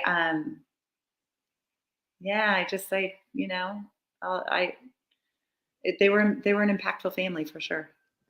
You have those, right? Like it's interesting how that happens. The fourth summer I had something very similar where like you ever get this where you like knock on the door and they're just cool right away. Totally. Like you just knock on the door and I think it was like the kid that opened. And when you have a kid that opens, they tell you, "Hey, run and get your mom." Like that's the only thing you say to any children that come to the door. Yeah. It was like kid opens the door. I'm like, "Hey, can you run and get your mom?" He's like, what's up?" I'm like, "Hey, nothing, buddy. I'm just selling some stuff. But can you run and get your mom?" And he's like, "Yeah, but what's up?" Like the kid was just so, and he maybe was like 10 years old, but he was with it. And so immediately you're like, "Oh, this is a cool kid." So there's like the little tingle in your stomach. They're like, "Ooh, they're gonna be cool, right?" And so he goes, "All right, okay." He looked at me like I was weird, which I was, right? And he goes, "All right, okay." So he goes and gets his mom. She comes, he's like, "What's up?" And she goes, I mean, I do my approach. I'm like, "Hi, you must be the mom." She's like, "Yes." I'm like, "Yeah, I'm just showing some educational stuff." She goes, "Oh, education. Cool. Come back to the pool. We're just hanging out in the back." So I was like, "Okay." It's just smooth, right? You get back there, and the dad, it's the dad that talks to the kids like an adult, and Yeah. you can just tell that they have this really cool dynamic between mom and dad, and the kids respect their parents, like genuinely, not because there's an authority there, but or out of fear or anything like that, but it's just because they just look up to their parents so much, and you could tell that the relationship is very mutually respectful with everything. And I just remember thinking the whole like so much so that I told him like, honestly, man, and this is my fourth and last summer, and I say, "Hey, man, I've been doing this for 4 years. I've knocked on at this point at least 10,000 doors, Yeah. and I got to tell you, like out of the 10,000 people that I've met doing this job, you have to be either the best or in the. I mean, to avoid hyperbole, like top five, just most amazing dynamic I've ever witnessed in a family." Like, "Well, how did you do this?" And goes, "Dude, Yeah. you're raising adults, Yeah. so you treat them Yeah. as much as you can as children, but then there's with the mentality that you're raising adults, and so you just have to." And I'm like just taking notes, right? Like I'm like, "Oh my gosh!" But you'll never forget those people. I mean, look, how long was this? This is 2000, so this is 22 years ago for you, and you still remember this family, Yeah. Yeah. and Totally. what they said to you. So it's just such a cool thing that's the part of the experience where the money was great and the travel was great and the college credit was all good and all that stuff. But you look back on some of those things and you're like, "Nah, this was really what it was about. Like I needed to meet these people for myself." You know what I'm talking about? I do, and I think for me, and I'll even say that I think it helped me in my business with is that I got to just I did a lot of big brick in certainly my third summer and even in my second summer, and to just sit down in the living room with CEOs and VPs and whatever the hell they were doing, and it was nothing. It was not a thing.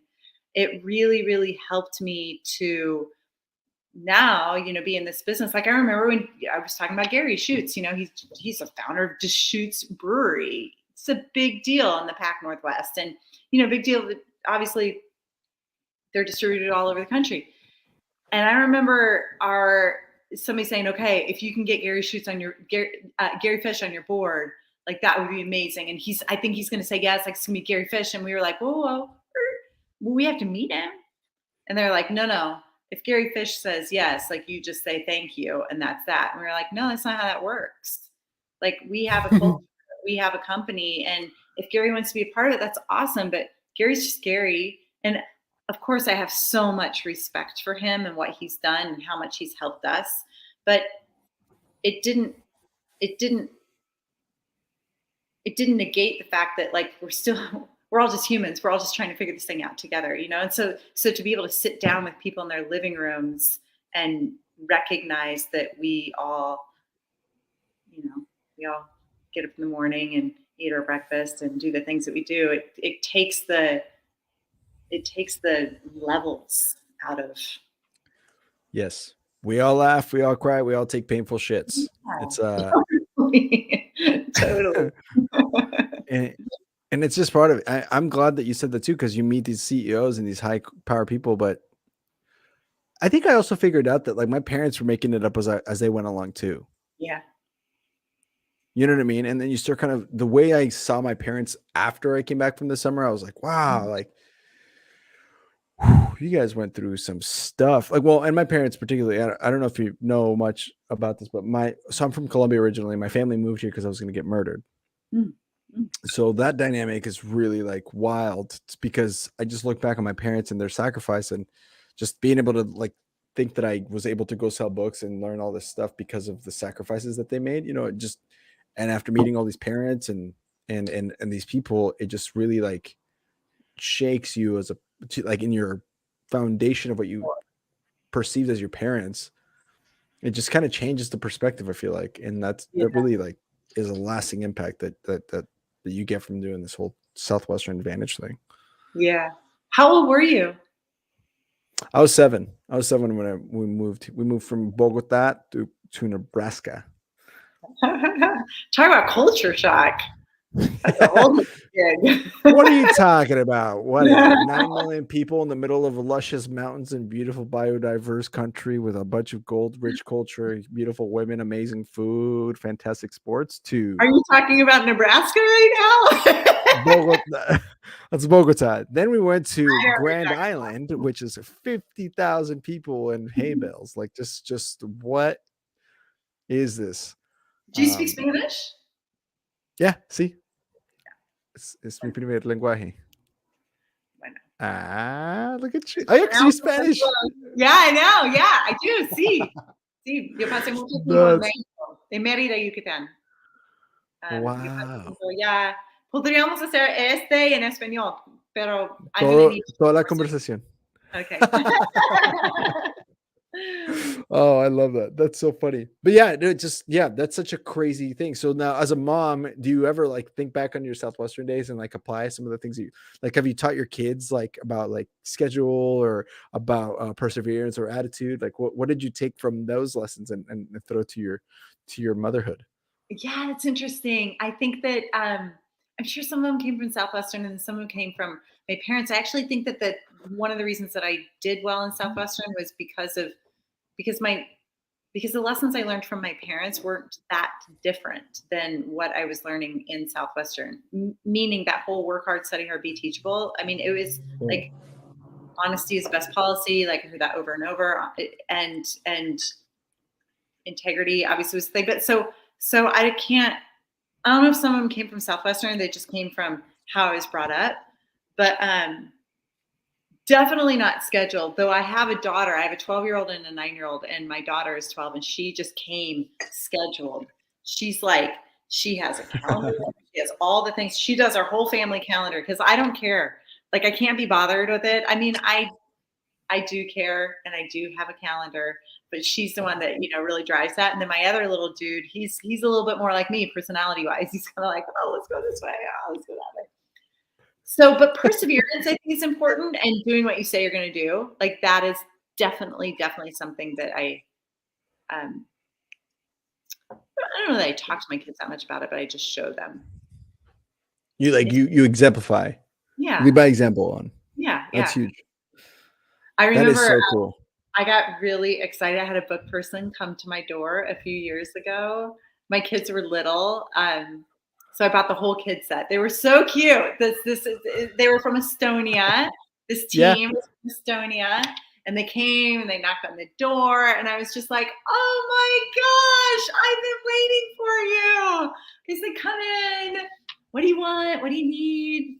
You can give me your pitch. If you want to practice your pitch, you can give me the deal. I'll just buy the whole kit set, but do what you want to do. And, they were so, so sweet. I loved having, I'm in a neighborhood that would be an awesome book neighborhood. And I hope that somebody shows up. Yeah, they are. Actually, now that you mentioned that, I had a friend reach out to me and ask me if I knew anybody in Bend who could either host and or help, like just kind of lead them in the right direction. So I'll talk to you about that after the episode. Great. If you know empty nesters that can host their, I think they're coming from, who was it? I can't remember who it was. I'll look through my messages, but they posted on the alumni page and they're like, hey, we're coming to Bend. Oh, great. There's also a couple people in Seattle. Yeah, I'll let you know. It's kind of cool. This is the cool thing about this whole thing is like you want to pay it forward in a way, right? Because the people that, I don't know, maybe good karma or whatever.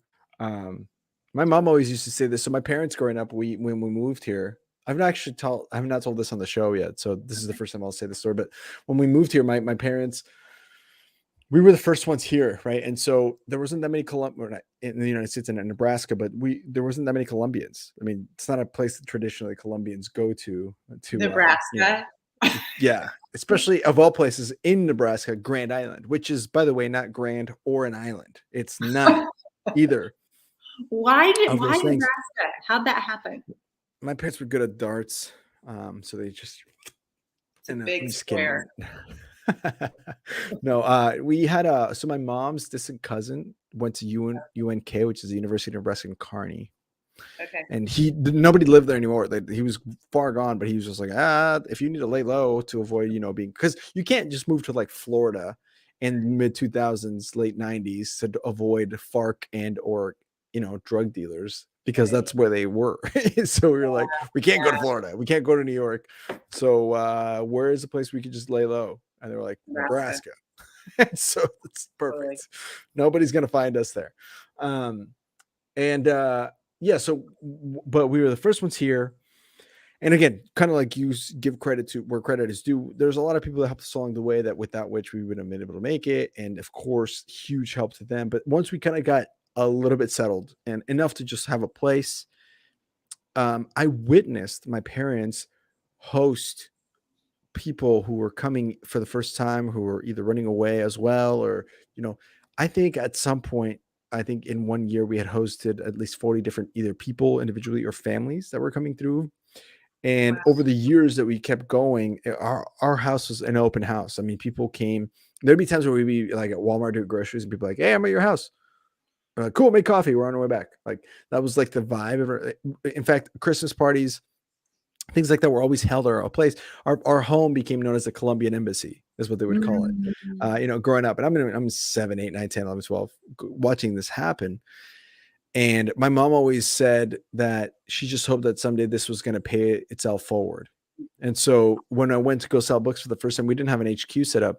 And, we went to churches and we did the thing. And when we did, some lady came up to us and was like, hey, you can just stay in my house for free. And when I told her that that's where we were going to live, she just cried or she was like really emotional because she said, this is why we did this. This is the whole point. And so our family's always kind of been that like open-mindedness. And so I don't know, it just kind of like makes you, those are the little things that you experience throughout your experience selling books. And you're like, wow, like people out here, and despite the no's and the rejection and the really rough sometimes situations that you find yourself in, for as many as those that you see, there's so many opposite, amazingly good human beings that you're just like, the world is a good place. Totally. And if you choose to look at it that way, it's gonna be okay. I don't know. Totally. I totally agree. I will never forget my second summer. I was in Arkansas, and at one week I was in a trailer park, and I remember, I remember being really nervous about they're not gonna have any money.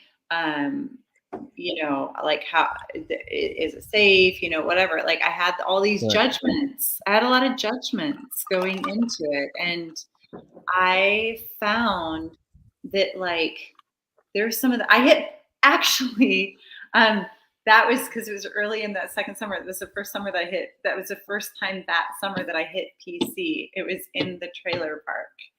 And it was the thing that was so great was that these guys cared so much. I was judging them based on where they lived and what they could or couldn't afford or what they did and didn't care about. And I found the nicest, kindest, most like committed moms that cared so much about their kids and their education. They would do anything to make it work. And I got like, you know, post-dated check after they're like, you promise you won't deposit this until 2 weeks after the next one and then not deposit this until I'm like, I got you, I got it, I'll totally do it. And they just wanted the best for their kids. And that wasn't any different than knocking on Big Brick and sitting down and having them want the best for their kids. It was the same. It was awesome. Oof, oof! I just got goosebumps. I know exactly what you're talking about. Where those houses where you just wanted to judge them by their cover. You're like, there's no way they're gonna buy, and then they bought like the bag. You're like, how is this possible? Yeah. I don't know. It's such a cool. I just remember there's like so much of this, so much of these situations that just you kind of learn that you didn't expect to learn. Again, you go in it because money and because I mean, I guess we all kind of thought it was money, but it was always something else. I guess for you, was it the money? Like it was always the money and the travel, but was there anything else about it that really attached you? Was it like the hardship of it, the competitiveness of it? Like what was there anything else deeper that you think that you really Not like, at first. onto? They just told me that I was going to make a bunch of money and I didn't have a job. I was like, great. That's awesome. I mean, subsequent summers, I did actually get more. I didn't do it just for the money, but not at first. No, it was all about the money and, traveling. Wild. That's so cool. Yeah, but yeah, again, you just meet these people, and then you start realizing that that's what it's really about. It's about. I think what it is that like you get such a very very clear snapshot of what life is, isn't, can be, cannot be, right? Because you meet, like you said, you meet people who are in trailer parks. Because again, there are trailer parks and stuff that you would knock on, and you're like, oh, this is exactly what I thought it was going to be. Like, not Yeah. good, right? Not good. But then you also learn, don't judge a book by its cover, because the door next door, they bought the whole bag and they live in a trailer park. Same thing. You would go to a rich neighborhood, and you're like, all right, they're going to buy everything. Yeah. And I mean, the biggest rejection I ever got in my life was from a bake brick house. It was the grossest thing the guy signed a check for was it $4,000. And I'm like, what is he doing? I'm in big ass house. And he goes, hey, I'm in Massachusetts. This kid went to this private school. And he goes, hey, listen, this is how much I pay for my kid to get an education. What the fuck do I need you for? Get the fuck out of my house. And I'm just like, it was so shocking how someone can be so rude. Yeah. Like, wow, amazing. Yeah. Or just on the other hand, just like you expected, big ass house, they bought the whole package. It makes sense, right? So you learn that like you judge a book by its cover. Sometimes you're right, sometimes you're off. So you learn to get away from it. But at the end of the day, it's just this like snapshot of every kind of person you might ever meet in your life. Totally. Absolutely. 100%. And I think, you were asking about like lessons that I learned and, now being a mom and what I would want to do for my kids. I mean, it's the same lesson with whether I was sitting with the mom in the trailer park that was giving me post-dated checks that I needed to deposit every 2 weeks, or it was the mom, sitting down in the Big Brick that could, just write 10 checks over and over again, and it wasn't a big deal. They cared about their kids. They cared about their kids' education. They were invested in their kids' lives. Like they were all in. That was it. It wasn't. That's all for me now. Being a mom, like that's all that matters now. To be fair, that I can see where that's. I'm really fortunate. Like I live in Bend, Oregon. I have a roof over my head. I've got great art on the wall. Like I have been very comfortable, and at the end of the day, I think wherever you live, whatever you do, like as long as you're all in, whether you're talking about your business, you're talking about your family, you're talking about your kids, you're talking about whatever your relationship, whatever it is, like to be all in is scary and it's um, and it's and it's worth it. It's always worth it. I think to live a life less than all in is a wasted life. What are you doing? What's the point? You're not going to be in. What's the point? Oof. That's it right there. Yeah. That is a quote right there. I mean, why would you even dare? Like, if you don't like, did you ever in your training, did you ever get that analogy where they were like, it's summer and really life is just like jumping into a cold pool? Yeah. Yeah. Where like if you dip your toe in, you're never really going to jump all in. Yeah. So the only way you do it is and then you jump all in. And then the trick is fight your brain, fight your body with your mentality of it's going to get better. Because eventually, after a while, on a hot day in a cold pool, Yeah. it doesn't feel cold anymore. Yeah. But some people get out too early, and that's not good. Those are your early champions or your quitters, right? Mm-hmm. And eventually, if you just decide to just continue to commit to it and stay, it doesn't feel cold anymore. And that's kind of how it works, right? That's kind of business. That's parenthood. Is that? Yeah. I mean, I could have quit this thing so many times, and I wouldn't be sitting here having this conversation with you. It's just keep figuring it out. Yeah. Unbelievable. That's so awesome. That's so awesome. Let me ask you about your third summer. So your third summer you were in you said New Hampshire, right? Mm-hmm. What do you feel like? Because you said that was your best summer by far. Do you remember the production wise or anything like, or just how much bigger it was at all? Was it like double, triple what you normally did? And I have a reason why I'm asking.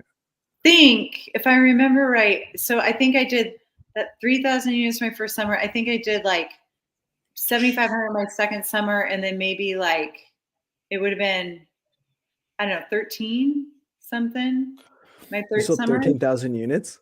Mm-hmm. You were over 10K. You're Mm-hmm. you know what? First of all, it takes a special kind of person to sell 10,000 units in a summer. Let me just tell you, I have met, especially over 122 episodes. Whew, that is a monster summer. Everybody else quit. I didn't have anybody else to worry about. They're all gone. I was like, all I got to do is sell. This is easy peasy. But for reals, that summer, like I was shocked if I gave a demo after those first couple weeks, I kind of like figuring it out, I'll get my feet wet this first couple weeks. Or after that, I mean, I was writing up 12 to 15 customers a day, and I was shocked if they said no.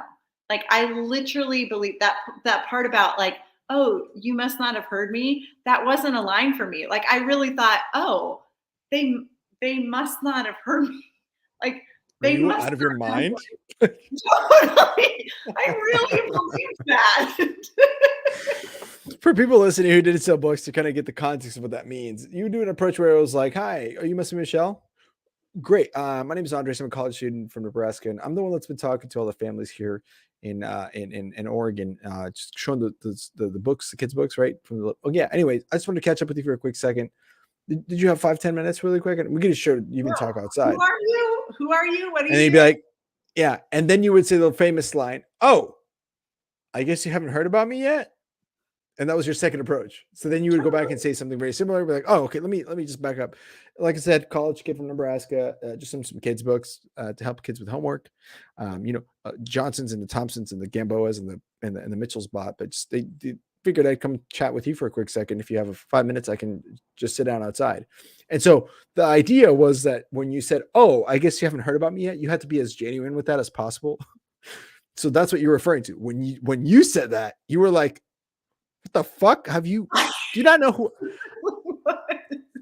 who do you think you are? I am like I totally was that person. And if I sat down with them and they, for whatever reason, were going to say no, I was like, wow, you clearly don't get what's happening right now. Let me do this. I'm a pretty big deal. Man, but there's something to it. There's something to just belief, right? Like you just, you believe what you believe in, and boy, it shows. I mean, it was like I didn't get that many no's, and it was so much fun. Of course, I mean, why would that not be? It's so fun. especially in New Hampshire. That's actually my second summer I sold in New Hampshire, and that was the only week I had PC was in New Hampshire. And it's just they're like you said, there's just something about that place. It's just they're just like so They're on. chill with like or they're on it. Some of They're my on. favorite stories would come from New Hampshire, but let me ask you on that though. So the mentality that you have to be able to produce something like that, I mean, 12 to 15 customers a day or whatever, 10 to 15 customers a day is bananas. So were you shooting for like 20 and then missed with 10, or were you shooting with 10 and just hit your goals? Like what was kind of like the mentality? Because I mean, I feel like that's scary for someone new. What were you Yeah, thinking? What did it feel like for you? I think I was shooting Because for it's a 15. flow. I was shooting for Uh, 15 every day. And so I didn't, I mean, I can't think of very many, I mean, again, maybe those first couple of weeks, but like there weren't very many weeks where I hit below 10 because I was shooting for 15 every day. So, and there were times where I had 18. You know, I remember getting past 15. But if I would get past 15, I was like, oh, this is awesome. yeah. Because Did you do the thing where you would write up 15 order forms ahead of time yeah, to like set the expectation? Ah, that's brilliant. Can you yeah. can you explain that? I mean, I know what that is, but for the people listening who might be don't understand, or maybe it's their first years right now listening on then and on this, can you explain like that mentality and why that's important? Yeah, it was super big deal. Like at breakfast at our breakfast place, we would write up orders, you know, and so it, and I don't know what it's like now. I mean, it's everything online. I don't know if they have order pads. Yeah, they're on a tablet now, but they can still fill. There's like receipts that they have to leave behind, so they still write out order forms on the receipts that they leave, the paper receipt that they leave behind. So I it's feel like still a relatable. super old person right now. That's like 25 Oh, years ago.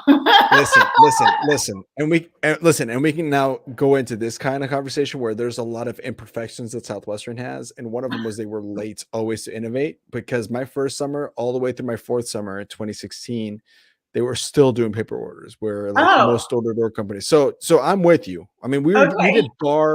did we did online bar business activity reports bars on paper all of my career. So it wasn't until like 2017 that they switched. So Got it. totally okay to it's not old school. It was very until recently old Okay. school. All right. But go ahead and explain. Well, no, it's a big deal. So we would fill out order forms at our breakfast place, and it was just really setting our mind, setting our intention for the day, right? So, I mean, it's like you know, now I get up and meditate each morning, and I don't do it every morning, but I try to. You know, it's setting your intention for the day. And in selling books every day, my intention was to have at least 15 customers. And I think I mean, I think maybe that at the time it was you should fill out 10 order forms, but by my third summer I was filling out 15, and it was like, okay, I'm gonna go through my day and I'm gonna get through these 10. And oh my gosh, if I like the best thing ever is when you flip over that or because you kind of lose count, you know, at least I did. I wasn't the one that's like Yes. the meticulousness. Kind of lose count if you're in the flow, you know. And then you flip over that order form that doesn't have anything written. And you know that It's you've written, blank. you're like, What oh a my win. gosh, so good. And so for So people good. who don't understand it, you would go through and fill out like the date and the order number, Mhm. which means that if you didn't get those sales tomorrow, you would have to rip actually those order Yeah. forms out because they've been dated. And So you that's would the fill out 10 order work. forms with the date. And that, yeah, That's you the didn't want to go and be like, not oh, good. Yeah. damn, I missed 5 of these. Fuck, I Yes. only got 5. Oh, no. So you fill out 10 because the cost of low expectations is higher than it's higher than the cost of new order pads. You would burn through That's right. order pads, but That's right. the cost of low expectations is much, much higher than just not believing in yourself. So anyway, so you filled out 15 of them. Yeah. Wow. So And when I you didn't get to hit number 15 16, every day. I didn't, but I definitely hit 10 every day. And I did not always hit 15, but I probably hit, 12 to 15 was kind of the deal. And if I got above that 15, like that was so cool. I think what a my biggest time. day was 18. I remember getting 18 customers in a day, and I was like, Jeez. yeah. I had 8 and 275 units, and I remember thinking like, because when you sold 15, were you more like where like it was like a shotgun where it was like a bunch of customers, but everybody got it in smaller packages, I would or try to by my third summer I was selling, I would do like all VLs plus the med books. So it was I don't know how much that was. That would have been like a 300 and something dollar customer. I mean, I didn't sell many just like little packages. I figured if I'm going to sit down with them, I should sell them more than a couple books. And that makes sense. I But mean, it wasn't when I the was whole doing, set. oh, interesting. It was So how either did you decide that? Well, it was either the kids set, which was, a $280 order or something like that. I don't know exactly, but it was either the whole kids set or it was the whole VL set. It was like little kids or big kids. The way I would decide is how old are their kids. So if they were preschool, then they bought the whole kids set, and if they were in early grade school, even they bought the VLs. And I remember, like, at that point, people would say, okay, well, can I just buy this? And I would be like, I mean, you can, but really it comes as a set. Oh, okay. I'm like, oh, I lost you. I lost your sound. I can't hear you. Oh, can you hear me now? Yeah.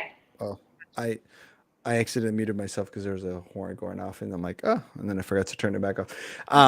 Yeah, no, I hit PC a couple times, and I did it both ways. And one of the weeks I hit PC, it was like I only had like I think it was 20 customers, not very many, but I mean I was dropping 80 unit packages, 70. I mean, you bought the full set plus this, and that, and the cookbook. Like you were getting this that comes. That's what the Mitchells bought. Books? Oh, you betcha. And I got one actually. It's I don't amazing. have a cookbook. So if there's somebody coming to Bend, I need a cookbook. I'm probably not going to buy the whole like big set, but I could use a cookbook. You know what? I'm gonna send someone to your house. Okay. Because they messaged me about hosting, and I was like, I don't live in Bend. I'm up in Portland. They're like, dang it. Do you know anybody in Bend? And I didn't think I should have known. By the way, I'll come back to the point I'm making about PC, but do you have a dispensary there called Jenny's? Jenny's. I don't know, maybe. In Bend? Dave Rosen owns Jenny's. Do you remember Dave Rosen? Oh yeah, of course. Yeah. I feel like I want to Google this right now. I mean, I can do that And first. Jenny's. I don't know Jenny's, but that doesn't mean that it's not here. Yeah, I think they were opening. He started in Vegas, and I think they're about to open in Portland as well. But just so you know, there's an alumni there who's in the cannabis business who is crushing it. Right and down the of road. course, yeah, he's a legend. I mean, Dave Rosen, right? I mean, everybody knows Dave Rosen. Yeah. No, I know Dave, but I mean, Jenny's dispensary is just right down the road from where I am. Yeah, go if you want. If you, I don't know if that's you don't have to admit publicly or whatever that does. But if you know anybody that partakes in the cannabis consumption, send them that way to support a fellow bookman. From time to time, I do a little bit better with whiskey than I do cannabis, but it's always interesting. So it varies, doesn't it? Like you do with like an edible, and you're like, whoa, I'm gonna meet God sometimes. But then it just kind of depends on how you consume it. But anyway, so yeah, one of the times I hit PC was just giant packages. Like I mean, everybody gets a 70 unit package, and this is what you're going to take. But when I was in New Hampshire, I let people shop. I'm like, here's the entire list. You tell me which ones you want. But what was interesting is that the people that were total ponies, they would go, all right, what did the Gamboas buy? And I'd be like, well, they got this full set here, and then they got the kids set, and then they got this cookbook, and they actually signed up for this too. I mean, it's up to you. And they'd be like, well, then I guess we better probably just get all that. So they would sell it up getting big packages, but it was just the funniest thing where it's like you let people shop and they ended up buying whatever their friends are buying. So it's very interesting. It is interesting. Sure. Yeah. Totally. I love that. Such a funny thing. But what a great summer in New Hampshire. Holy cow. We're in New Hampshire. Where are you? Do you remember? Lebanon? Nashua, New Hampshire. Nashua. Yeah. South, right next to Middleton. Let's go. Yeah, it's great. Go. I loved it. And especially coming off of Arkansas, which I really liked Arkansas for what it was. But like, I mean, people were great, and they offered lemonade and sweet tea and all the things. But I was like, all right, you know what? I need a decision. Like, are you in or are you out?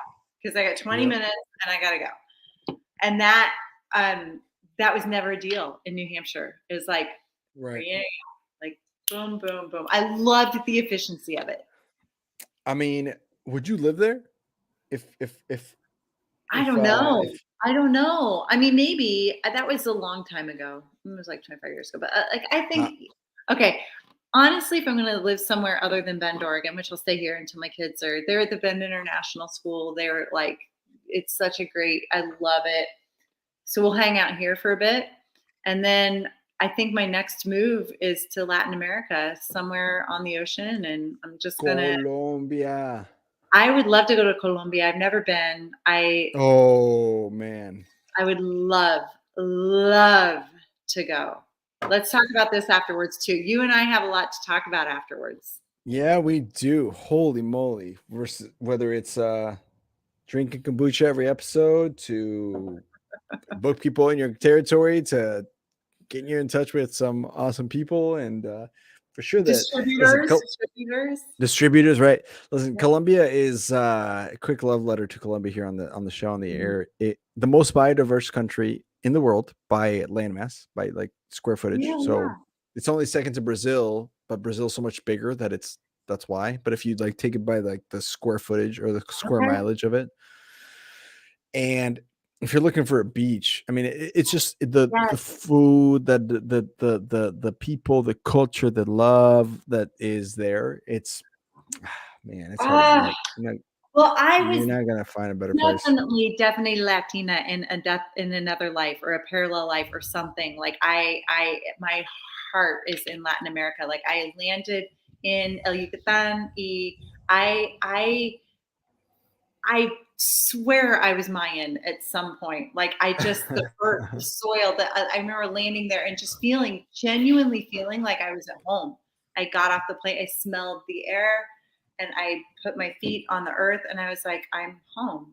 I'm home. And so for me, Latin America culture is I mean it's in me. You know, I have blonde hair and blue eyes, and I don't look like Tina at all, but like it's in me. Have you seen Encanto, Yeah. the movie? It's Yeah.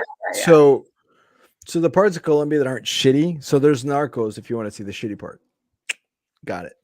And then if you want to see the other side of the same coin, it's Encanto. Like literally people. So you know the river that the family crosses and the dad dies at in the movie? That's actually an actual river. It's called Caño Cristales.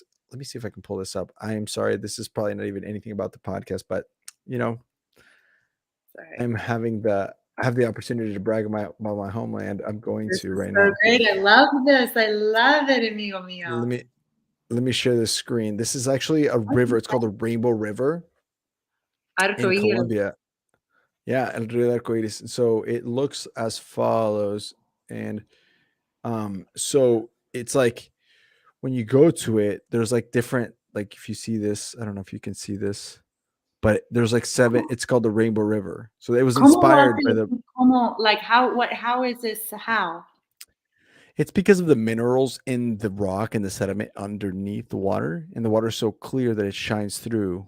And so you can see some of the pictures here. It's like literally one of the highest tourist destinations in Colombia because of the way that the river runs. And so you can literally go there. This isn't probably really that edited. Like when you go there, the colors are so vibrant that you're like, this is nuts. It's called Liquid Rainbow in Colombia. There's so anyway, that's a real place because that's where they in the movie, that's where the grandpa dies or whatever, as you can see here.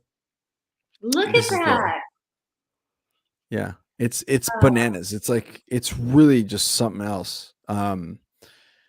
Yeah. So anyway, highly recommend Colombia. I can't over recommend.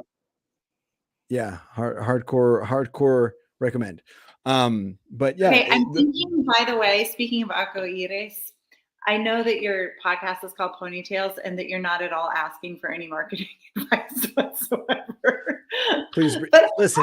The owner of Kombucha, the countrywide, nationwide, international wide brand. Yes, please give me some marketing advice. No. Let me write this down. Hold on a sec. No. It's just because we're in Gemini Sun right now. But I feel like there should be a unicorn horn. Ponies. You should have a horn Or one of them. Now, One of them could be a unicorn. Because you remember the story, the Mort Utley story, the pony story. Like one of them could have. that's where the name comes from. I know. That's where the name comes from. Now, here's the thing. I will tell you this. So everything in our company is based around horse or equestrian theme. So for example, our sponsors are called our jockeys. Yes. Our fans can come in through different categories: ponies, stallions, or Clydesdales, right? Our weekly meetings are called, our daily meetings are called daily or saddle ups. Our weekly meetings are called the weekly trots. We're about to release a newsletter that people are signing up for. We have about 200 people signed up for it, I think, at this point. That's about to release. It's called the Colt, which makes sense in both. I mean, Colts, right? Yeah, I got funny. you. It's funny in all the ways. COLT, right? We have the Trot Setter, which is going to be for fans. You know, every time you share like something, it's going to go in towards the Trot Setter, which is kind of like the Pace Setter. Yes, if you remember yes, the Pace Setter. Yeah. And so then however many people have and units, and they're going to be YOUNITS units. Because of course, if you ever sold books, you are your units. And and so like all the little things like that, we have all horse themed. And so unicorn is a horse. Pegasus is a horse. We haven't quite, there's places where we can fit this kind of thing where it's like this person's a unicorn. So we can make this happen. Okay, I wish I could share screen. I don't let me share screen. I don't know how to make that stuff work. But we are actually we're releasing. This is super new. Can I say it? I think I can. I'm pretty sure I can. If not, well, whatever. But we are releasing a unicorn kombucha, and it is going to be. I know. I'm so excited. It's so exciting. I'm going to see if I can find it on this and then listen, you need to become our sponsor. I'm sorry to solicit this on the air, but I feel like if you're coming out with a unicorn kombucha and we're the Pony Tales podcast, I feel like there's got to be some sort of thing we need to work out to make it so we just drink this on the air. Send it to an email. Oh my gosh, that's amazing. Hold on, let me make you the sole screen person so that way you can I'm in here. Where's my thing? Unicorn edition. Okay, if I drink this on the air, exclusively, we will figure it out. I gotta talk to my marketing people. Oh my God, that's I'm gonna read you the copy because this is pretty cool copy on the side. At least I think so. Maybe it's not, but I think it's cool. Okay, it says our founder believes in unicorns. She also believes in the magic of human kindness. Remember a time when a stranger smiled at you just because, and you smiled back? It really can be that simple. And while we recognize that there are bigger problems to solve, what if we all took an extra moment or two to spread some of that magic? A smile, and maybe a can of Hum's magical lemon cupcake, of course. We'll leave the sprinkles to you. I love that. That's so on brand with us too. You know what? We have so much to talk about after this episode. I know. Amazing. Portland, and you're from Nebraska, which I won't even hold it against you because my bestie is from Nebraska. So there you go. Oh my gosh, we need to do this. We need to do my Nick Taverdi, our Jucky administrator, just texted me. He's like, dude, we need to work with this company. He just like texted me. He's like, bro, unbelievable. Deal, unicorn. man. Close it. Is there anything? Listen, what everyone likes about the way we do business, Michelle. I love it. Oh my gosh, that's so funny. Oh man. Okay. Last question about Southwestern stuff before we move on to the ponytails. Okay. This is so fun. Are you having fun? Is this okay? Yeah, this is great. You weren't sure that you were gonna make it. You weren't sure that you're gonna make the whole time, but we've been on the air for 2 hours, so this is how it works. Hour and 58 minutes. That's insane. Crazy, right? It just kind of rolls on. Okay, the last question. Looking back, is there anything that you think, and you don't have to answer this could be a story for another time, but when you look back on your Southwestern experience, is there anything that you would have changed about it that you would have liked to have been better, or anything that you would have told yourself to do or not do? Like any like, I asked this about the Hum experience, but I also like to ask this about the Southwestern experience. Anything else that you think, oh man, this could have been better. I wish they would have done this instead. I don't know. I guess this is coming from a mom perspective. I think the bit about the host families was a little sketchy. Like showing up and trying to figure out where we were living. It always worked out okay, and I think that there's value in knocking on doors and finding a place to live for sure. I don't know what it's like now. That was 20 some years ago, so it's a different environment now. But that was the part that I thought, you know what, they could do better at that. Yep. Fair enough. Fair enough. And it's interesting that like there has to be some sort of problem when there's so many kids that sell books every summer and there's not consistent host families. Yeah, exactly. Something's going on where it's like, okay, you guys have been around for 160 years and you don't have families that are jumping at the bit because of their awesome experience as host families. Yeah, that's fair enough. I would agree with that. I would agree with that 100%. And we talked about that on the show before. One of the things that I think is so interesting with this whole experience is that, you leave, but at the end of the day, you still look back on it. You're like, I'm not mad about the person that recruited me. Yeah. What a wonderful thing. Totally. Right. Like what an amazing experience that you got to just be a part of. And, so Roger, you've been friends with Roger for how long now? I don't know. I met him in 2002. Wow. So, you're 20 years later and you think like all the people that you met, all the experience you had. Look, listen, I hadn't really had much more than a 10-minute conversation with you before this, but I feel like I know you so well because we share this trauma. I guess I don't know what's called. My God, I had nightmares for like decades. I feel like I haven't had them for a little bit. That nightmare where you're like, oh shit, my tire's flat and I gotta get my 30 demos and I'm at 15 and it's 4:00. What do I do? No, you know what my nightmares were? This is really interesting. It was when I was starting Hum and I didn't know if it was going to work or not. And we didn't really, we did it on a shoestring budget and we're like, just kind of, I think we figured out what we were making by the hour at the, when we were a year in, and it was so ridiculous. It was like 83 cents an hour or something so awful.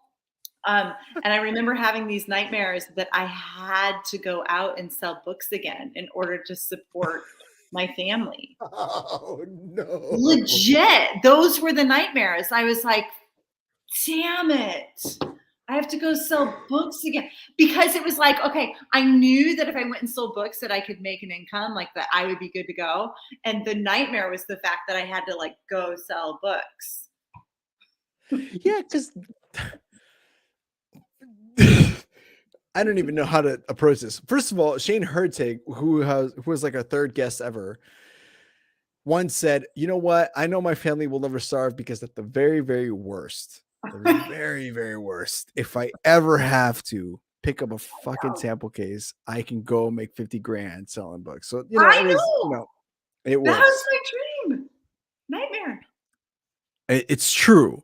It isn't the very worst. That's really bad. It's like the last. That's like the last branch you hang on to before you fall off the poverty tree. You're just like, I gotta go sell books again. Totally. But on the other hand, how valuable, right? That you can be like, you know what? I will never be broke. I will fucking figure something out. Totally. Worst case scenario, I will not starve. Like I will eat, and literally, because you learn how to like get food from people, right? Like okay, but I think I was cuter in 1998. I'm 45 now. I can't actually be like, hey, I'm that college kid from Iowa. At this point, I now have a 12-year-old and a 9-year-old who are beside me going, we need food.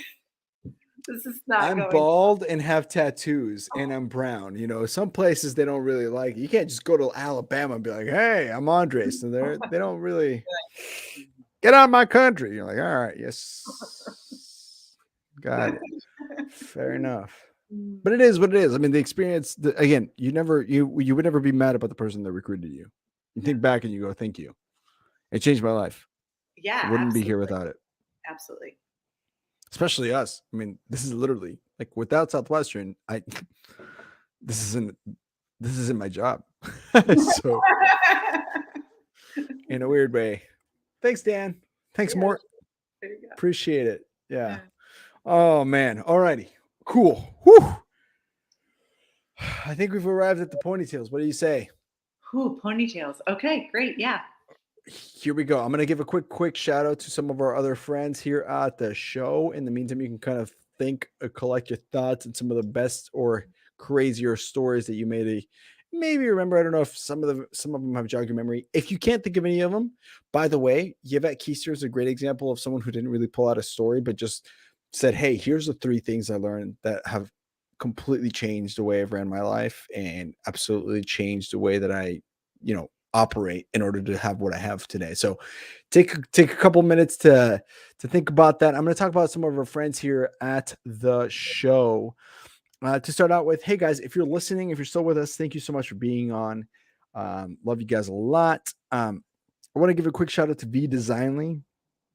Oscar Coja and Oliver Reynes are the masterminds behind our website. If you own a business and you want to have an effective presence online, I mean, Michelle could probably talk about this for an hour or so, but we know that at the podcast, you need a good website. So most American website developers will cost anywhere from $25,000 to $50,000 to build a really good company officially really amazing looking website. We didn't have to do any of that because we were able to work with Oscar and Oliver over at V Designly. And while you could build one yourself for pretty cheap, the big thing our friends at V Designly have done is made integrations possible with our show. And so it's been really nice to be able to work those integrations onto what we're up to. So if you have a solid website that funnels all of your traffic to places that will improve your customer interactions, that is incredibly huge. And so let's get you in touch with them. If you are looking to make your website amazing, if you want to make sure that you are optimizing your online presence, reach out to us and we will put you in touch with those guys. They are also looking for people to be part of the sales team. So if you are maybe on the other hand and you're like, hey, I want to sell some website opportunities to other business owners, reach out to us. We can put you in touch with them. They have a pretty solid compensation structure for American websites that they're launching now. So they've been pretty successful in Europe. They're looking to expand into the United States. So either way, reach out. You need a good website. Also, a big shout out to Enlight Energy. They started to do to the solar industry what Southwestern has done to the real estate industry. If you have a passion for the planet and a desire to make pretty good money, and you want to work with someone like Nick Tverdi, who I love working with Nick Tverdi. Let's see how you can join him and Julio Hernandez at Enlight.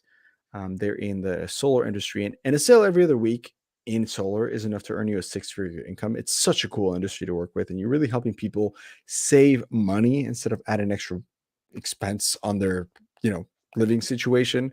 You get to work with people in every market. If you are in any state, they can figure out how to get you to be a part of their team. And of course, helping people save money is the huge sale right now, especially with the way things are going economically. And then last but not least, a big shout out to Cardinal. There are a ton of reasons why Cardinal agents do well, but primarily the reason they're able to write so much business in such a small amount of hours is because of the system that they have built with their leads. So these guys work the best leads out there, and they work with what are called direct mail leads. Every week, each agent gets about 25 to 40 plus direct mail leads, depending on how much or how little they want to work. And basically, here's a summary of what the lead card says. It's something like, hey, you might qualify to a program that assists with you with your final expenses. It's important that you know how to qualify for life insurance to benefits your life, and they are available to you. This life insurance will pay for all funeral and final expenses to an amount that you want. If you're interested in that, complete the information below. So it's pretty simple. People fill out those forms, and so the prospects that Cardinal agents call on get the card in the mail, and then they take time to physically write it in.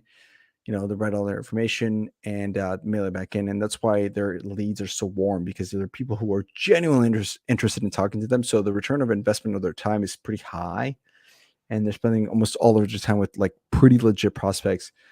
Not pretty legit prospects, amazingly legit prospects that have taken their time to fill something out and mail it in. So it's pretty, it's kind of like a slam dunk. It's kind of like an alley oop. So if that sounds interesting to you, reach out to us. We'll put you in touch with Quentin Roberts, or you can fill out the form below. There's going to be a link at some point in the comments. If you just scroll down in the description, you'll find Cardinal, and you can click on that link and just recommend yourself with somebody you know, and yeah, get to work with them. It's an amazing team. Love you guys lots. So anyway, cool. So that's all of our shout outs. We love all of our sponsors. Oh my God, it's such a fun thing. All our people are all alumni. Isn't that cool? Like That's so it's just cool. such a fun. We kept it in the family. We actually got enough views that or people pouring in and asking us, hey, we want to sponsor you, want to send you stuff. And we're like, nah, I think it's cooler if you were able to like reach an audience of alumni that Yeah. they get to get a shout out to the rest of the people where it's kind of outside of the Southwestern family companies. Although we're obviously intermixed with, Southwestern real estate, Southwestern consulting, at the same time, people outside of that group. So it's been Yeah. such a treat. And I also want to give a quick shout out to Nick DeVerti, who's been doing such a great job with handling our jockeys, man. He is a baller. So Nick, you're amazing. Thank you so much for all your work. You were awesome, my friend. Anyway, okay. So Michelle, give us your ponytails, whether it's one or two stories. What do you got? I feel like you gave me such a nice out, to which I really appreciated, because I don't know that I have one story that just like encompasses everything that that Southwestern really meant for me and where it's taken me. And I think I don't know that there's anything different than what I've already said. Like I really believed and continue to believe that if you can work hard, study hard, and be teachable, like those are three really, really strong pillars that I think bridge an infinite number of life experiences, and you can just kind of figure it out. And I think the main thing I learned, other than learning how to drive with my knee, because I was doing pre-approach while I was gear shifting, I was like shifting, driving with my knee, doing pre-approach Yes. pass. So that was a really valuable skill, no doubt. I continue to use it. But the main thing really was just that people are people and they care. So people are people, whatever the house they live in, whatever their life circumstance, there are really good people in the world, and there are people that are, that you probably don't want to spend your time with, and it's not your job to judge. Just show up. Like show up and be who you are. Show up and give it your all. Show up and jump into that pool and then figure it out. You're never going to figure it out hanging out on the sidelines. And then, then a decade goes by and you're like, I'm still on the sideline. Well, no shit. You got to jump in the pool. So I think it's just, there were so many lessons that I learned over the span of only 3 summers. It wasn't that long, but it was really intense. And I think those are some of the primary ones. People are people, jump all in, be present with where you are and just work hard. I think you'll be fine. Brilliant. Listen, this is coming from a 13,000 unit producer. So if anybody just took notes on that, people think there's some sort of secret or something behind the sauce or just some sort of magical persuasive powers that you learned. It's not that, is it? No. Though I do think that if you wore a unicorn headband, that might help. I might have to do that for a couple episodes. And I still did, 13,000 units or whatever. But I think that if I did have a unicorn headband, that might even be better. You could have done 16,000 with that. We'll never know. That is the secret sauce. Oh man, I love that. Well, Michelle, it's been a pleasure. I've had so much fun. It's so fun. Oh my gosh. You can count on my wife and I coming down to Bend and saying hello. We would love to say hi and just kind of meet you in person, and maybe get to know a little bit more about Hum, behind the scenes stuff that we can see and check out.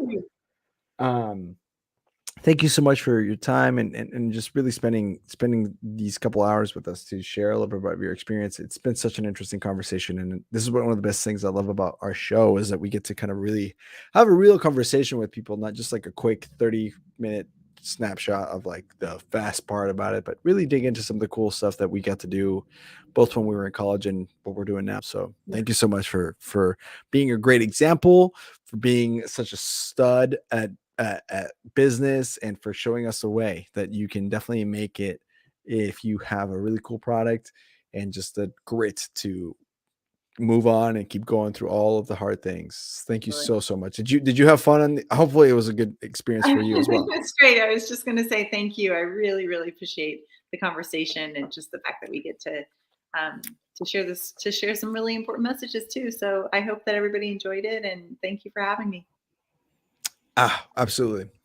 Well, guys, thank you so much. Again, my name is Andres Gamboa. Big shout out to our team. Thank you so much, Nick Taverdi, Naomi Kaufman, Heather Dutton, Amy Lester, and Julian Gamboa for being such an awesome team to work with. We are just trugging along, 122 episodes in. A couple of announcements in the future coming up. Again, if you want to sign up, if you want to get a hold of or if you want to learn a little more information about Hum Kombucha, about Michelle, humkombucha.com is where you can go and visit. Is there any other way people can get a hold of you, Michelle, that we kind of missed or we haven't talked about? Our Instagram, our Facebook page, we're active on that too. For sure. That's Hum, Humm, Kombucha, Kombucha. That's HUMMKOMBUCHA.com. Go and visit them, check them out, support them. It's a fellow book person who is doing amazing things in the world. And such a cool thing. So if you guys have more questions, again, to sign up for Bizzler, just check the link below. It's in the description. That's August 15th through the 19th. By the way, Michelle, you're invited. Please come if you get a chance to, if you have nothing going on that week. Of course, no commitment here, but just it's coming up. It's going to be a cool alumni get together. You can guys click the link below. You're going to get more information on that. Couple of announcements of the episodes coming up next. So in June, we have a whole European guest count. So we have Simon Stanich, Katarina Drobnovska, Robert Mukherjee, and a bunch of Darta. So I can never say her last name. So I'm going to, instead of butchering it, I'm just going to let you know she was the number one person in the entire world in 2017. So definitely worth checking out those episodes. We have Dustin Hillis coming up in August as well, August or September. Nailing down that date, but that's been confirmed. He is going to be with us on the show, as well as Tabitha Taylor in July. So we got some pretty big names coming up on the show. Make sure you stay tuned. Make sure you guys like us on the YouTube link, subscribe, follow us on Instagram, all that jazz, yada, yada, yada. You know what to do. Apple Podcasts and Spotify. Leave us a review if you haven't already. On that note, I'll let you guys go. Thank you so much for this amazing Thursday. This has been episode 122 with Michelle Mitchell, a co-founder and previous owner and all sorts of amazing businesswoman and powerhouse in Bend, Oregon of Hum Kombucha. Thank you guys so much. Have a good day.